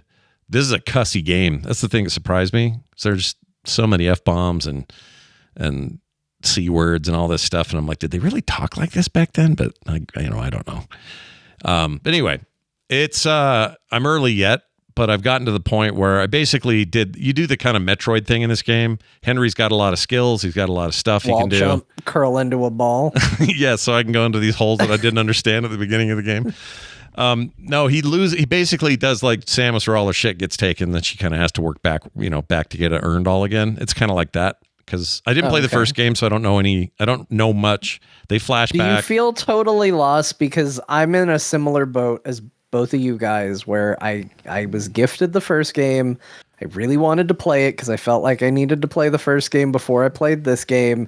And I started playing it, and there was just something about the motion and the look and the Xbox 360 looking prompts that were on everything. Mm-hmm. I just really struggled to get into it. And I'm fighting with myself on like, am I going to power through this? And I don't think I am, but I do want to play this game. Do you feel totally lost, or do you think jumping in here is I think jumping in here is totally viable, and they make it so that any story points that matter, they catch you up on with flashbacks and some other stuff. I don't feel lost. I don't feel like I don't know why my motivations are what they are. They do a good job of that. I will say the first, I don't know, 20, well, maybe closer to, maybe the first hour is a slower burn because there is a bit of this like character progression that catches you up, but also familiarize yourself with like current people in your group and these sorts of things. So there's a little bit of that, and it does seem like, oh man, I'm gonna fight anything, or it's just gonna be a lot of talking, because the talking's really good, the story's really good, but I was worried this is more of like a talking simulator. And it's not. You get past that. There's kind of a late title card, so there's a lot of prologue. And when you're done with that, the meat starts to show up on the bone, and the world opens up, and you start doing quests and working for different factions, and your reputation like an matters. open world kind of Skyrim or Oblivion style. Yeah, very very much Elder Scrolls kind of thing. The world is massive and gorgeous. I mean, this is like photorealistic countryside here. It's done with it's a Croatian developer, I believe, and it's the Crytek engine, which I didn't think anyone was using anymore, but it is beautiful in this. Like that's one of my biggest impressions so far, is that it's freaking gorgeous. If you are like worried that, well, if there's no magic or like supernatural stuff, that doesn't sound like my vibe or whatever, it doesn't seem to need it. It feels like you're playing like a Ridley Scott epic historical drama or something, which can be really interesting. Plus, there's a lot of people with a lot of bad ideas about mythology and gods and overly religious zealotry stuff. It kind of has all the things you would find in Skyrim. Oh, that guy's just went through that log. That's not a good look. But anyway, it doesn't feel bad. It feels like the game really wants to be this historical experience, even though this is not a real true story per se. The world is, it's set in a world that existed, but it's a story on its own. And you just feel the craftsmanship in it. And from what I've heard from people who really like it and also like the first one, in every way, this is like a big step forward from the first one. Those 360 style prompts you mentioned, that's all very subtle in this now. Like prompts in general are very subtle. It's very moderned up, all that stuff. The way your inventory system works is kind of beautiful in its own weird way. You have to clean your face a lot in this game because I get dirty. I get blood on me and stuff. Well, yeah, it's the It's the Dark Ages, man. Well, I mean, I think there's there's some realistic aspects to it. Like if you don't bathe, you get sick and stuff. Like you can also and you also you have a problem with your relationship roles, like because there are roles happening, like dice rolls, in some instances. So there's a lot of like what's the word I'm looking for in other games? skill checks. Yeah, they're essentially skill checks. So the communication ones, like the charisma ones and things like that, those are affected by how well you're taking care of yourself. Are you getting enough sleep? You know, that sort of stuff. There's like a hardcore, what do you call it? Survival mode in this, and death is permanent if you want to play that way. I didn't do that, but you can. And that's more of like I'm hungry again. Oh shit, not enough sleep. Like you have to really pay attention to the survival aspects a little bit more, and you'll die if you die. I haven't died yet, so it hasn't been a problem.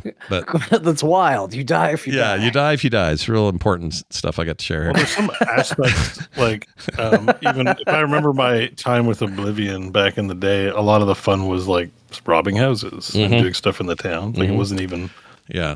And this is a lot of that. To some extent, it's like, oh, there's a cool mythological monster, but a lot of what you spend your time doing is like, I'm going to take this artwork from this guy's house and I'm going to lie to this guy and I'm going to like go over here and do this thing and like affect people's lives. I wonder if there's like a version of the Dark Brotherhood you could get up to. Like there's probably those kinds of storylines that don't require fantasy tropes. For sure. And you also do a lot of that stuff. There's a lot of stealth in here if you want it. There is straight up just run into the fray with a sword. The combat's interesting because instead of just swing to hurt things, there's like a little reticule out in front of you that shows the direction that you're going to swing. So you use one of the sticks to like maybe hold your sword up high, and the reticule will show, and one of the directional lines will be red. That means from this direction you can swing in.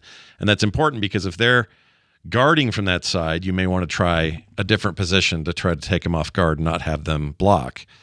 So there's a tactical melee thing happening all the time with melee that you're just I wonder if they've improved it. So I did play like an hour of the first one. Oh, so it wasn't because I didn't like it. I just like never ended up getting back to it because of other things, I guess. Yeah. But like,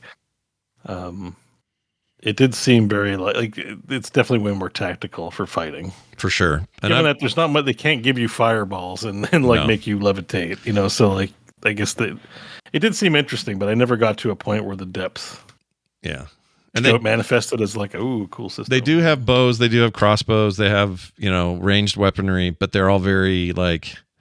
It's not just they probably all suck, right? Like if they're doing the proper medieval thing, you're not going to be Lego your own version of Legolas. I'm willing to. Oh no, you're not like pull an arrow, fire.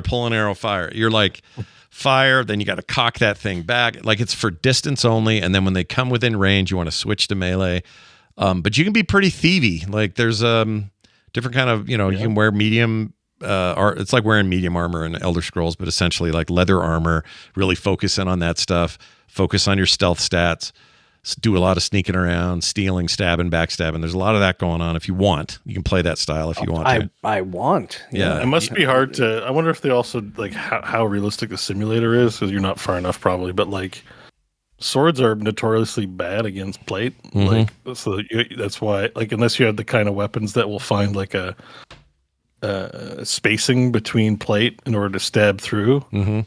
It's like hard to like, but that's why like warhammers and stuff exist and flails so that you smash. Yep. And you have those weapons in here and you can do a lot of that. And also some of it is just wearing down their stamina so that you can get the upper hand. So there's a lot of that. You have a stamina system that you are also having to adhere to, but so do your opponents. And you're kind of making me want. You guys like make me want to play everything. That's the problem with the show. I'm like, this game. It always sounded cool. I never didn't play it for any reason. Like I'm like, this was always sounded cool. It just never rose to the occasion. Where RPGs in particular, like we had this with Yakuza. There was that listener who played all the Yakuza games, but the first one they played, they're like, I don't know, guys. I'm on chapter 3 of Yakuza 0. And I don't really see it. And then they get to a certain point, and they're like, they'll never not play a Yakuza game again. Yeah, I think there's this probably this moment with these games that you just have to get to where you're like, I'm in. and I'm never coming out until I'm done. So, Yeah, this is a Yeah, big, thick one. This was the part of the This problem. might be what I have to check out after I'm done with my current game. Yeah, 'cause what you'll like about it, John, you are I think. selling me on it. I think what you'll like the most is the systems are very true to like the kind of the addictive tabletop-y kind of, I want these stats. I want to work toward this. I see this screen and I have to wear a quilted thing under a armored helmet. It's not just give me a helmet. So I got to find a better one of those. And like, I don't want to say it's fiddly because sometimes that can be a problem, but it feels a lot of depth there. Like, the range of armor I can get and the kinds of weapons and how good they're going to be. And a lot of experimentation to find out what you kind of like. There's these like cannon stick things, or you can shoot like. Is Bo buying it? I feel like he's buying it. He no. just I'm- cursed I'm- and he looks busy. I'm hovering over it. It's really I went cool. to put it on my wish list and it's already on my wish list. So there's only one step from here. And I don't Yeah. know. I'll It's think really about it. cool though, you guys. I don't think anyone needs to, don't stop your Expedition 33 to play it because obviously you're not gonna, Well, but I'm not gonna. No. Yeah, but yeah. But when you're ready for a new game, I get it now. I get what all the talk was. I had people I don't even have any relationship on the show with, just friends of mine who would text me about this game. I go, dude, I've never played an RPG like you well, must yeah, play and that's what I've heard too. I made the joke that you guys are sleeping on a generational game by not playing Expedition 33, but I have heard that same thing about this game too. That this is also a generational game in a lot of ways, with the stuff it's doing being so crazy and so good. Yeah. So, Yeah. I think I'm probably gonna be in. It's definitely on the maybe next list for me. Yeah. For when I'm done with Expedition. I killed 2 people that I had to bury because they were going to make the old lady who was taking care of me sick if I left the bodies there. Because they were going to. Is this just a fact you're giving, or is this just? No, this is like in the about the game. game? It's still in the game. Oh, I just didn't know if this inspired some sudden honesty and a confession. So, for so the show. the inconvenience of corpses is also simulated, right? Because like most games are like, yeah, they magically disappear, but like corpses actually like Got to bury him. started the Black Plague and stuff. Like you got to bury him. Yeah. like they're a real vector for disease. And it doesn't fill all that. you It also doesn't fill all that. It's not that punishing. It sounds almost like that would be boring footwork, but it really wasn't. It was kind of interesting. She was like, it's best to take him down by the river. There'll be less ruining of the soil or whatever. And makes sense. So I carry these guys. By the way, these guys may have lived had I rolled better on a conversation thing I had with them. And they could have moved. These bandits would have just kept moving and I would never have bodies to worry about. So mine went that way. Your way may go 5 other different ways. So there's a lot of variability to how the conversations end. They're not set, with some very few exceptions in the early part of the story. At least so far, that's what it seems like. It's neat though. It's cool. I get it now. So all you Kingdom Come Deliverance 2 people, calm the F down. I'm playing your game. Oh, and Kingdom finally came. I'm going to blame this all on Bethesda because I wouldn't have gone down this road if it wasn't for that. Because I guess what else I did? I did, like I said, a little Oblivion. I installed Skyrim because I just want to see how that ran on Steam Deck because I'd never tried it there. And I was like, oh man, this looks like shit compared to the new Oblivion. They're going to have to remake this now again. And then I ended up playing a bunch of ESO because I hadn't heard 2 things happen in ESO and I'd missed it. One was plays perfectly on Steam Deck now, no issues. Beautiful, creamy smooth. They did this some little while ago. Ew. So that gave me a good excuse to play that in bed. By the way, Kingdom Come Deliverance 2, also very good on Steam Deck, which makes no sense that Oblivion is so choppy because Kingdom Come's way more demanding. And then the other reason ESO came back into my brain is because they're now introducing subclasses in that game. And the way they're doing it is pretty cool. You basically, if you have unlocked a skill line with any character in your pantheon of characters, a new character or even an existing one can adopt those skill lines into their existing stuff however they want. So you can create some crazy combinations of magic and melee and blah, blah, blah. So I got all into that again. It's all insane. And I played more Tsushima just so I could say I did.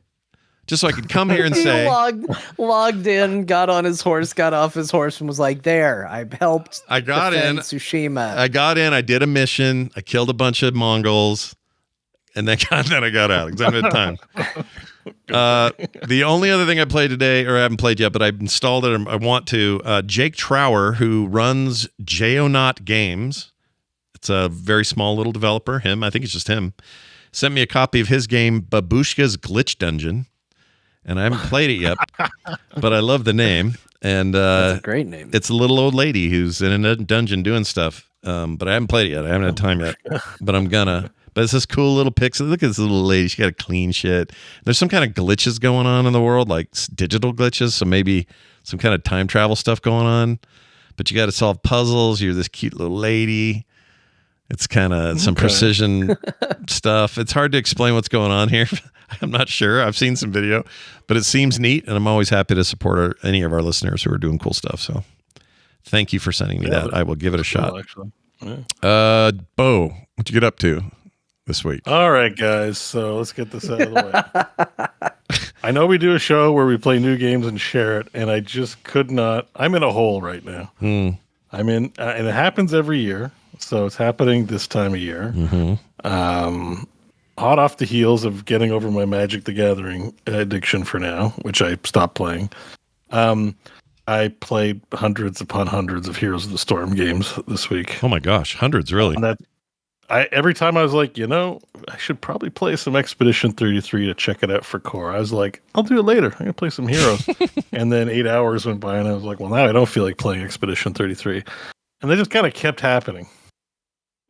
So, if you guys want to talk about Heroes of the Storm, have any questions, want to know what's up? Let's see. It's a MOBA. We know that. That's what's the new hero they've added? Yeah. I think the last one was Augur. It's still Augur, which I did not play. It started off just playing a couple of Abathur games, like quickly. I was like, let me just play some Abathur. It's like, chill. I can eat a sandwich while playing Abathur. It's not that hard. Yeah.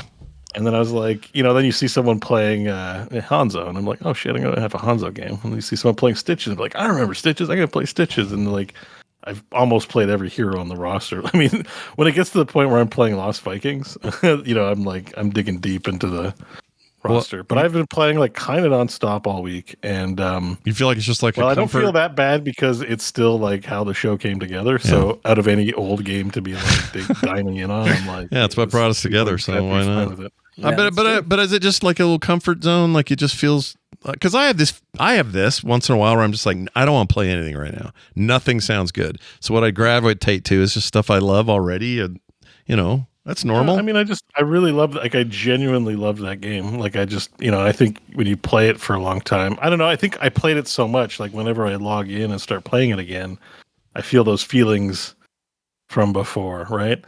I think Rusty Nails in the chat's like, it's a single player game at this point. It's like, no, games pop on there. I think if the quick match queues didn't pop off in like 20 seconds, I'd probably be like, yeah, this game's dead. I better go do something else. But there's lots of people playing that effing game. Like, it's like, I never wait. It doesn't matter what hero I pick. I barely wait sometimes. It's like, it's pretty impressive at all hours of the day, too. It's not like, oh, surely it's, 7 a.m. Nobody's playing. Queue fires off in 30 seconds. Like, I don't know who these people are, but there's always matches to be found. Yeah. And I think it's one of those, there's so many heroes.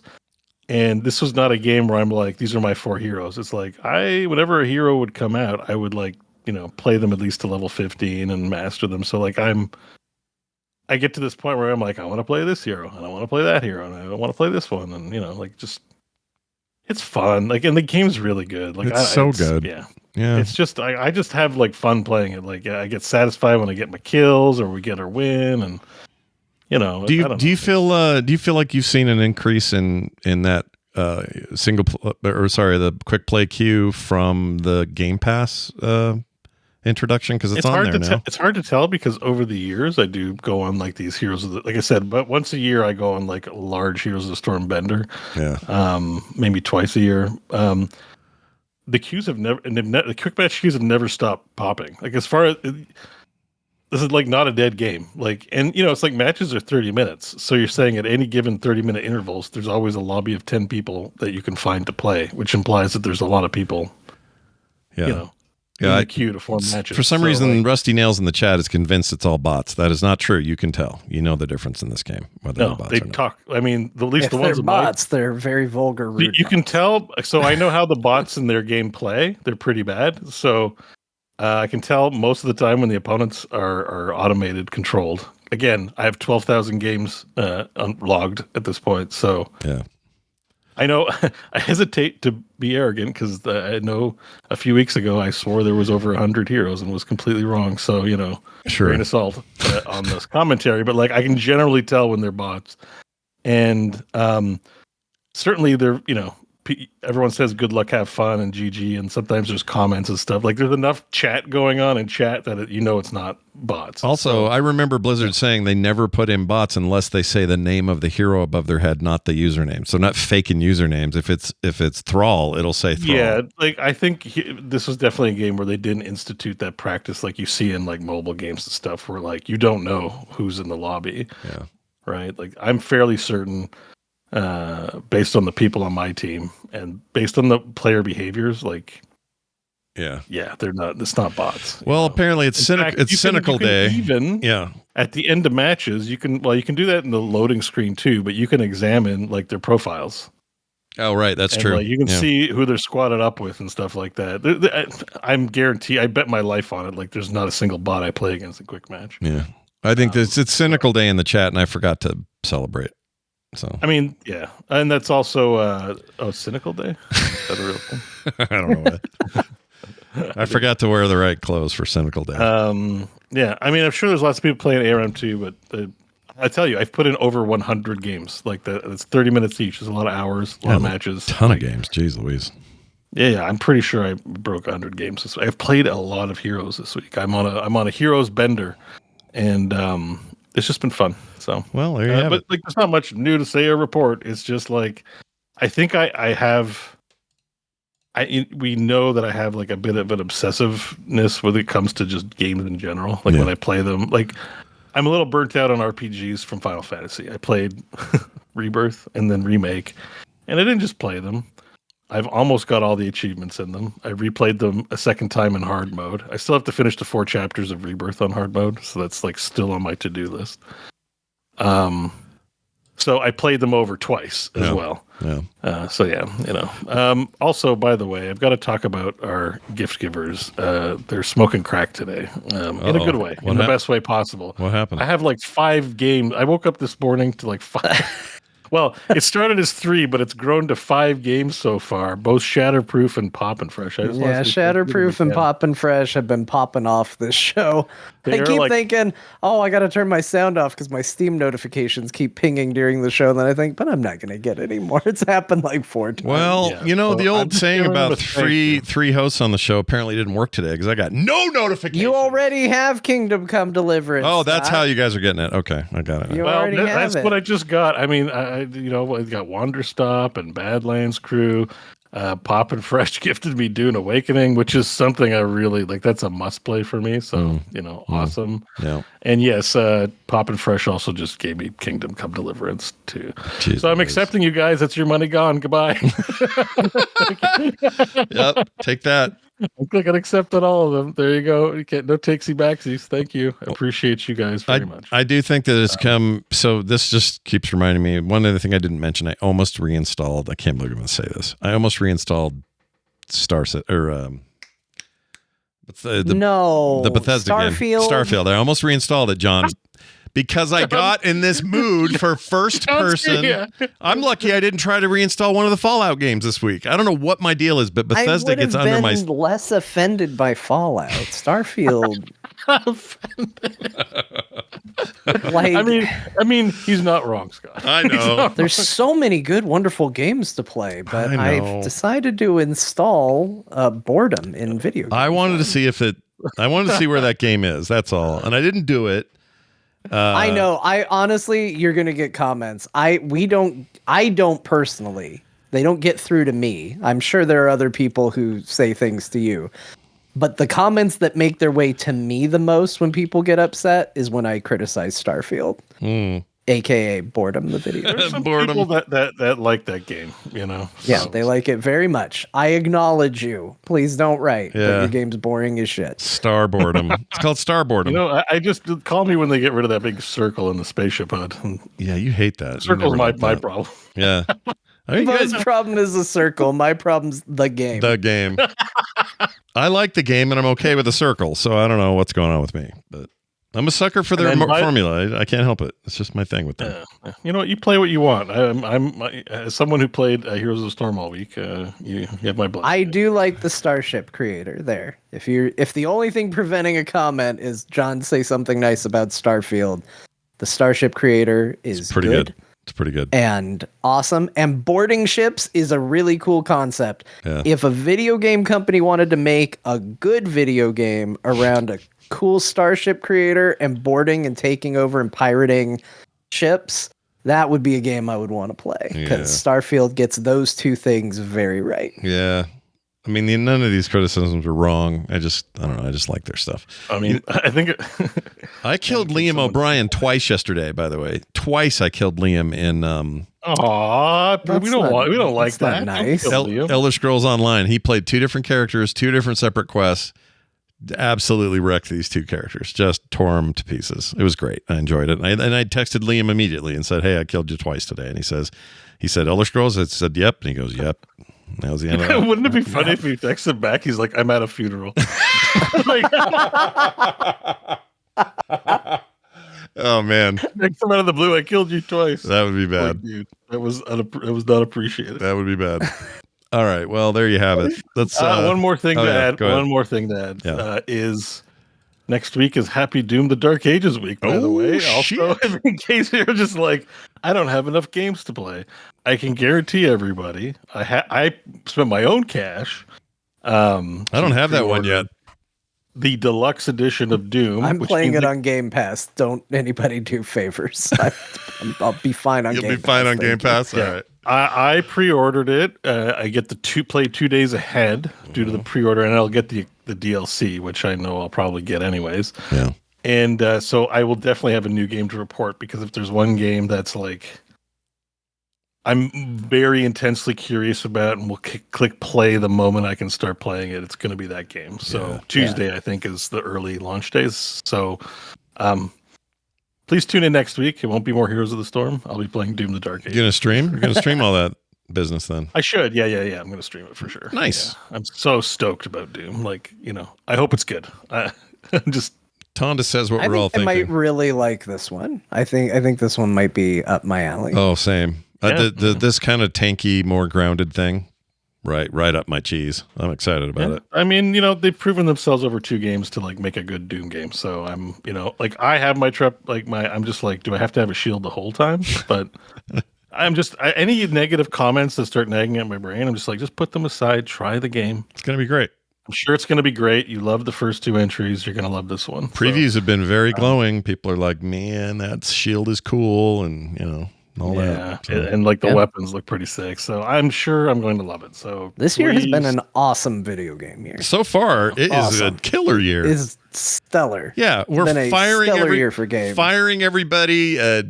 Tariffs, price increases, console weirdness, but somehow the games are insane. They're so good this year, which I guess is the fruition Also, of like 10 years of work prior. But anyway, yeah. The Yes, big Bob. thing, I think this is an ID Tech Engine upgrade, and apparently it like runs at crazy frames for how good it looks too. Ooh, Like, really, I'm into that. yeah, that's one preview I heard. Underappreciated It runs engine. at like a bajillion frames and looks amazing. So I'm like, okay, all right, let's go. Yep, let's do it.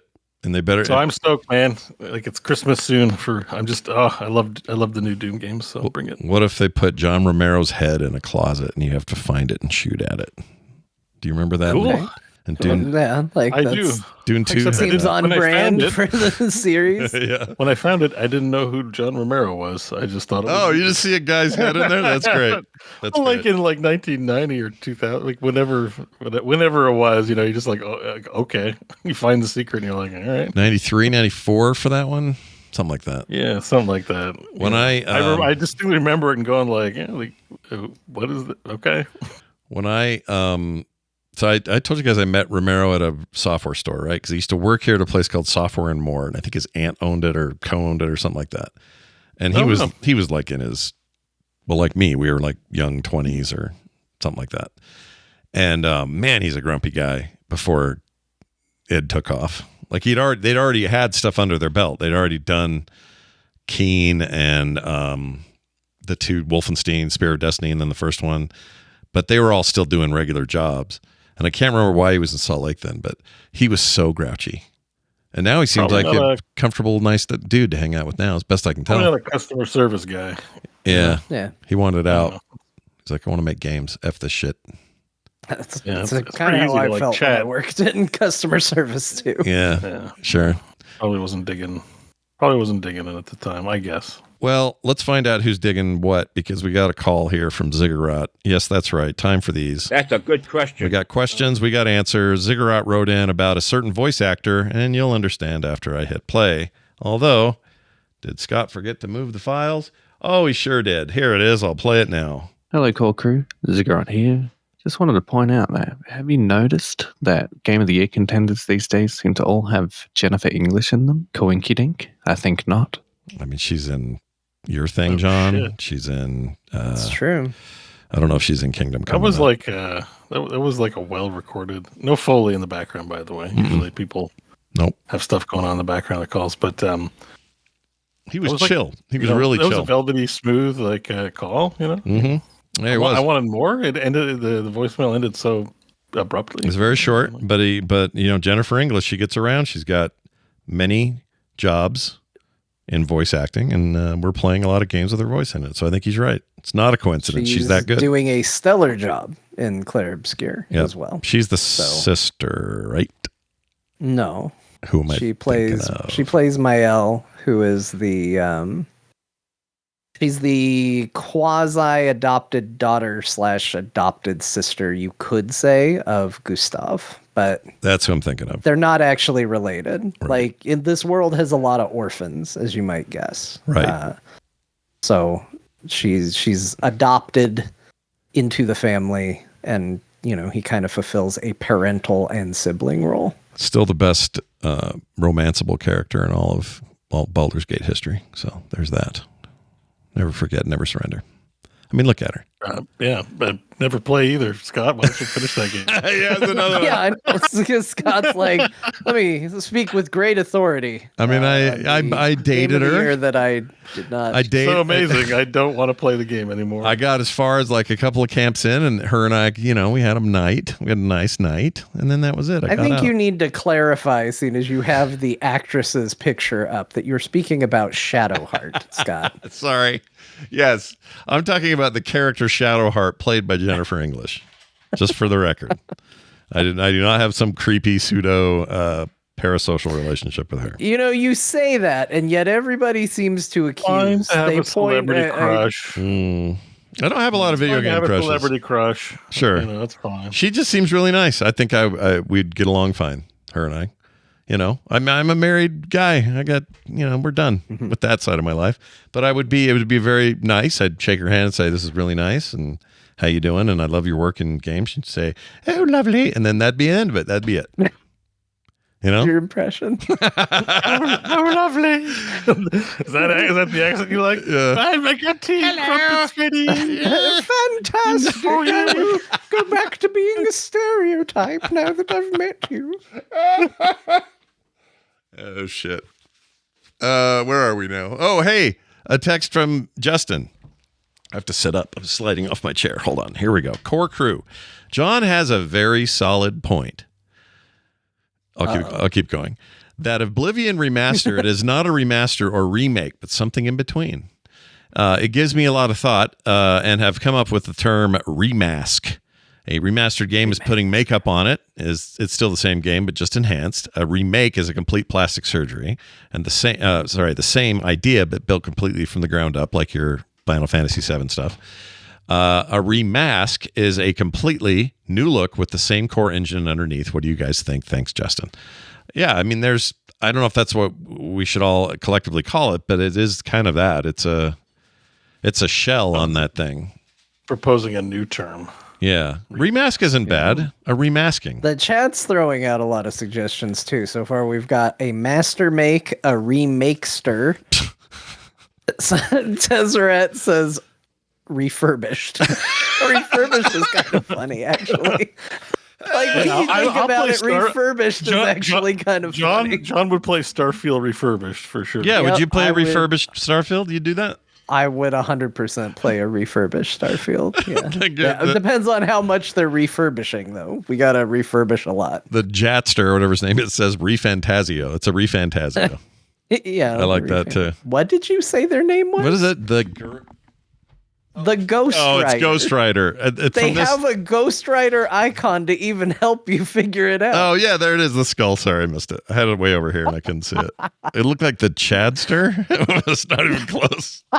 That was what threw me. You're like, the Chadster says. I was like, sorry, Ghoster. The Chadster. Yeah, I screwed that up. It's far from my vision.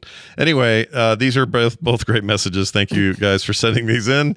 And if you'd like to have your own stuff get read or played on the show, 10hams.com will get it to you. 10hams.com. Just do it. It's easy. Simple. Voice, text, whatever.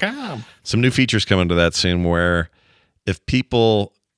I need to talk to the dude who's doing it, but I think it's going to be set up so if people sign that they're willing to do this, they can have their text thing read in some natural language or natural AI voice they want to choose. Oh, that's a thing going around on streams where there's like different personalities that they can choose. Yeah, when they're instead of I love your streams. Here is $1 instead of that. I had a thought too. Is there some kind of contest we can associate with 10 hams where we purchase 10 hams and mail the hams as prizes? I mean, hams are expensive, and also you have to keep them frozen or cold, don't you? Sounds like a pain in the ass. I don't know if we want to be like, what if we mailed a ham and someone got sick? Oh, well, we won't mail the ham, but maybe a gift certificate for a ham. Or I got a better idea. What if we work with one of our many talented 3D printers out in the audience somewhere? One of us partners with them, and they make little 3D printed hams.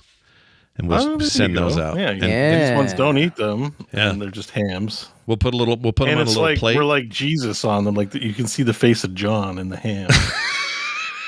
What, in the swirly part with the little fat lines and all that? Put John's my face, your face. I love it.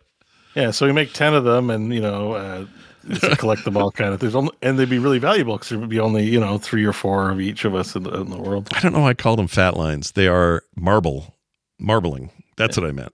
So our face would be made up of the little marble. The marbling would be in the shape of our faces, essentially. Well, that's great. I love it. I don't know. Those would be the prizes. I don't know what the competition would be. Maybe people have to call in and put on a 60-second radio play of some kind or something like that. Ooh, we should workshop this. I like it. This could be a good idea. 10 of you could win. And we'll have a competition, and the 10 best will play on the air and give you a ham. Yep. You get a little 3D printed ham. It's the giving of the ham that makes me laugh. I'm just like, here's a ham. Yeah. Thanks. Why not? We'll let you know. We'll keep you informed. In the meantime, wait a minute. If they get a ham that has my face on it, they got a John ham? Oh my gosh, they got a John ham. They got a mystery, not Mystery Men. What's that called? Dark Men. What's that show he was on? Ad Men? No, Mad Men. You get a Mad Men. Mystery Men, Dark Men, Mad Men. I couldn't think of it. No, those are all movies and TV shows. I got there eventually with Ad Man because he was in advertising, and then that's the point because they put an M in the front of it. That's the pun. It's Ad Men. That's the entire joke of the damn title of the thing. Anyway, 10hams.com. Keep your stuff coming. Patreon.com/core shows. How you can support the show. And this week we didn't get any new folks, but I do want to check out some names for some longtime supporters like Scott McKeon, James Hoover, and Mark Rickert. It might be Reichert, but I think it's Rickert. I think, right? Wouldn't you say that? Because if it was Reichert, it'd be Rikert. The C makes it ick, I think. So Rick. Do we tell folks about the new spot on YouTube to find the show? Oh, it's we changed that temporarily because there's a whole thing. Find it on the Scott Johnson channel. Yeah, well, so right now they're still posted on the Scott Johnson channel because they there's a whole thing with how they do podcasting on YouTube. It's jank. It's not jank. It's just they're doing their own thing. And that you can't just like do an RSS feed, and if you move it to another channel, it breaks the previous. It's all effed. So until I get that figured out, I'm leaving them where they're at. Oh no! Yeah. Okay, never mind. It's a YouTube. So there's actually been no change. The announcement is nothing to there's see here. Never no mind. change. No change, folks. You're still good. Sorry. You're good. Don't worry though, because if you are a Patreon person supporting us on Patreon, you'll never get any commercials or ads. You'll get pre-show content every week, host specials in the monthly, and video game art in the mail. Ooh, that's exciting. Where else are you going to get that kind of stuff? Nowhere. That's right. frogpants.com/core is the place to do it. I think that's going to do it for us, but we need Grandma to take the microphone and take us out by telling us what we played today. Grandma, take it away. Well, there wasn't that many games, so you probably should be able to remember what they said, but you don't, so here they are. Clair Obscur Expedition 33. That was the game of a generation. More people should play it if their name is Scott and Bo. Kingdom Come Deliverance 2. Elder Scrolls Online. Elder Scrolls Oblivion. Skyrim for some reason. Scott still swears up and down he is going to free Tsushima from the Mongol horde. Yeah. It's a lie, he tells himself, and has decided to tell all of you. I'm doing it. He also played Babushka's Glitch Dungeon. Sort of. I installed it. Yeah. He was, some people consider the installation the truest part of a game. Oh, that's right. And Bo played Heroes of the Storm just to change it up a little bit. Yeah, I like that. Now, here's the thing I wanted to say before we left. Null Pip in our community, awesome dude.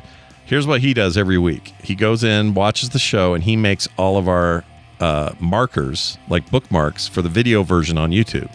So when you go to there and you see that in the comments, and you can just kind of click around and go to the various places where it's like, oh, here's right where John started talking about Expedition 33. I just want to jump there and check that out.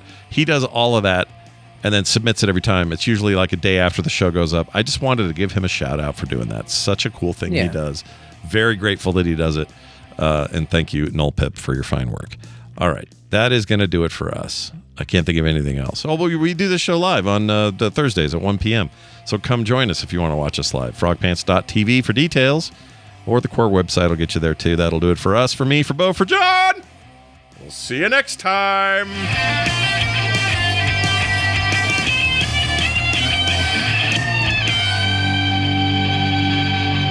Those pants are made for frogging, if you know what I mean. I actually don't. Frogpants.com. I'm here to kill chaos.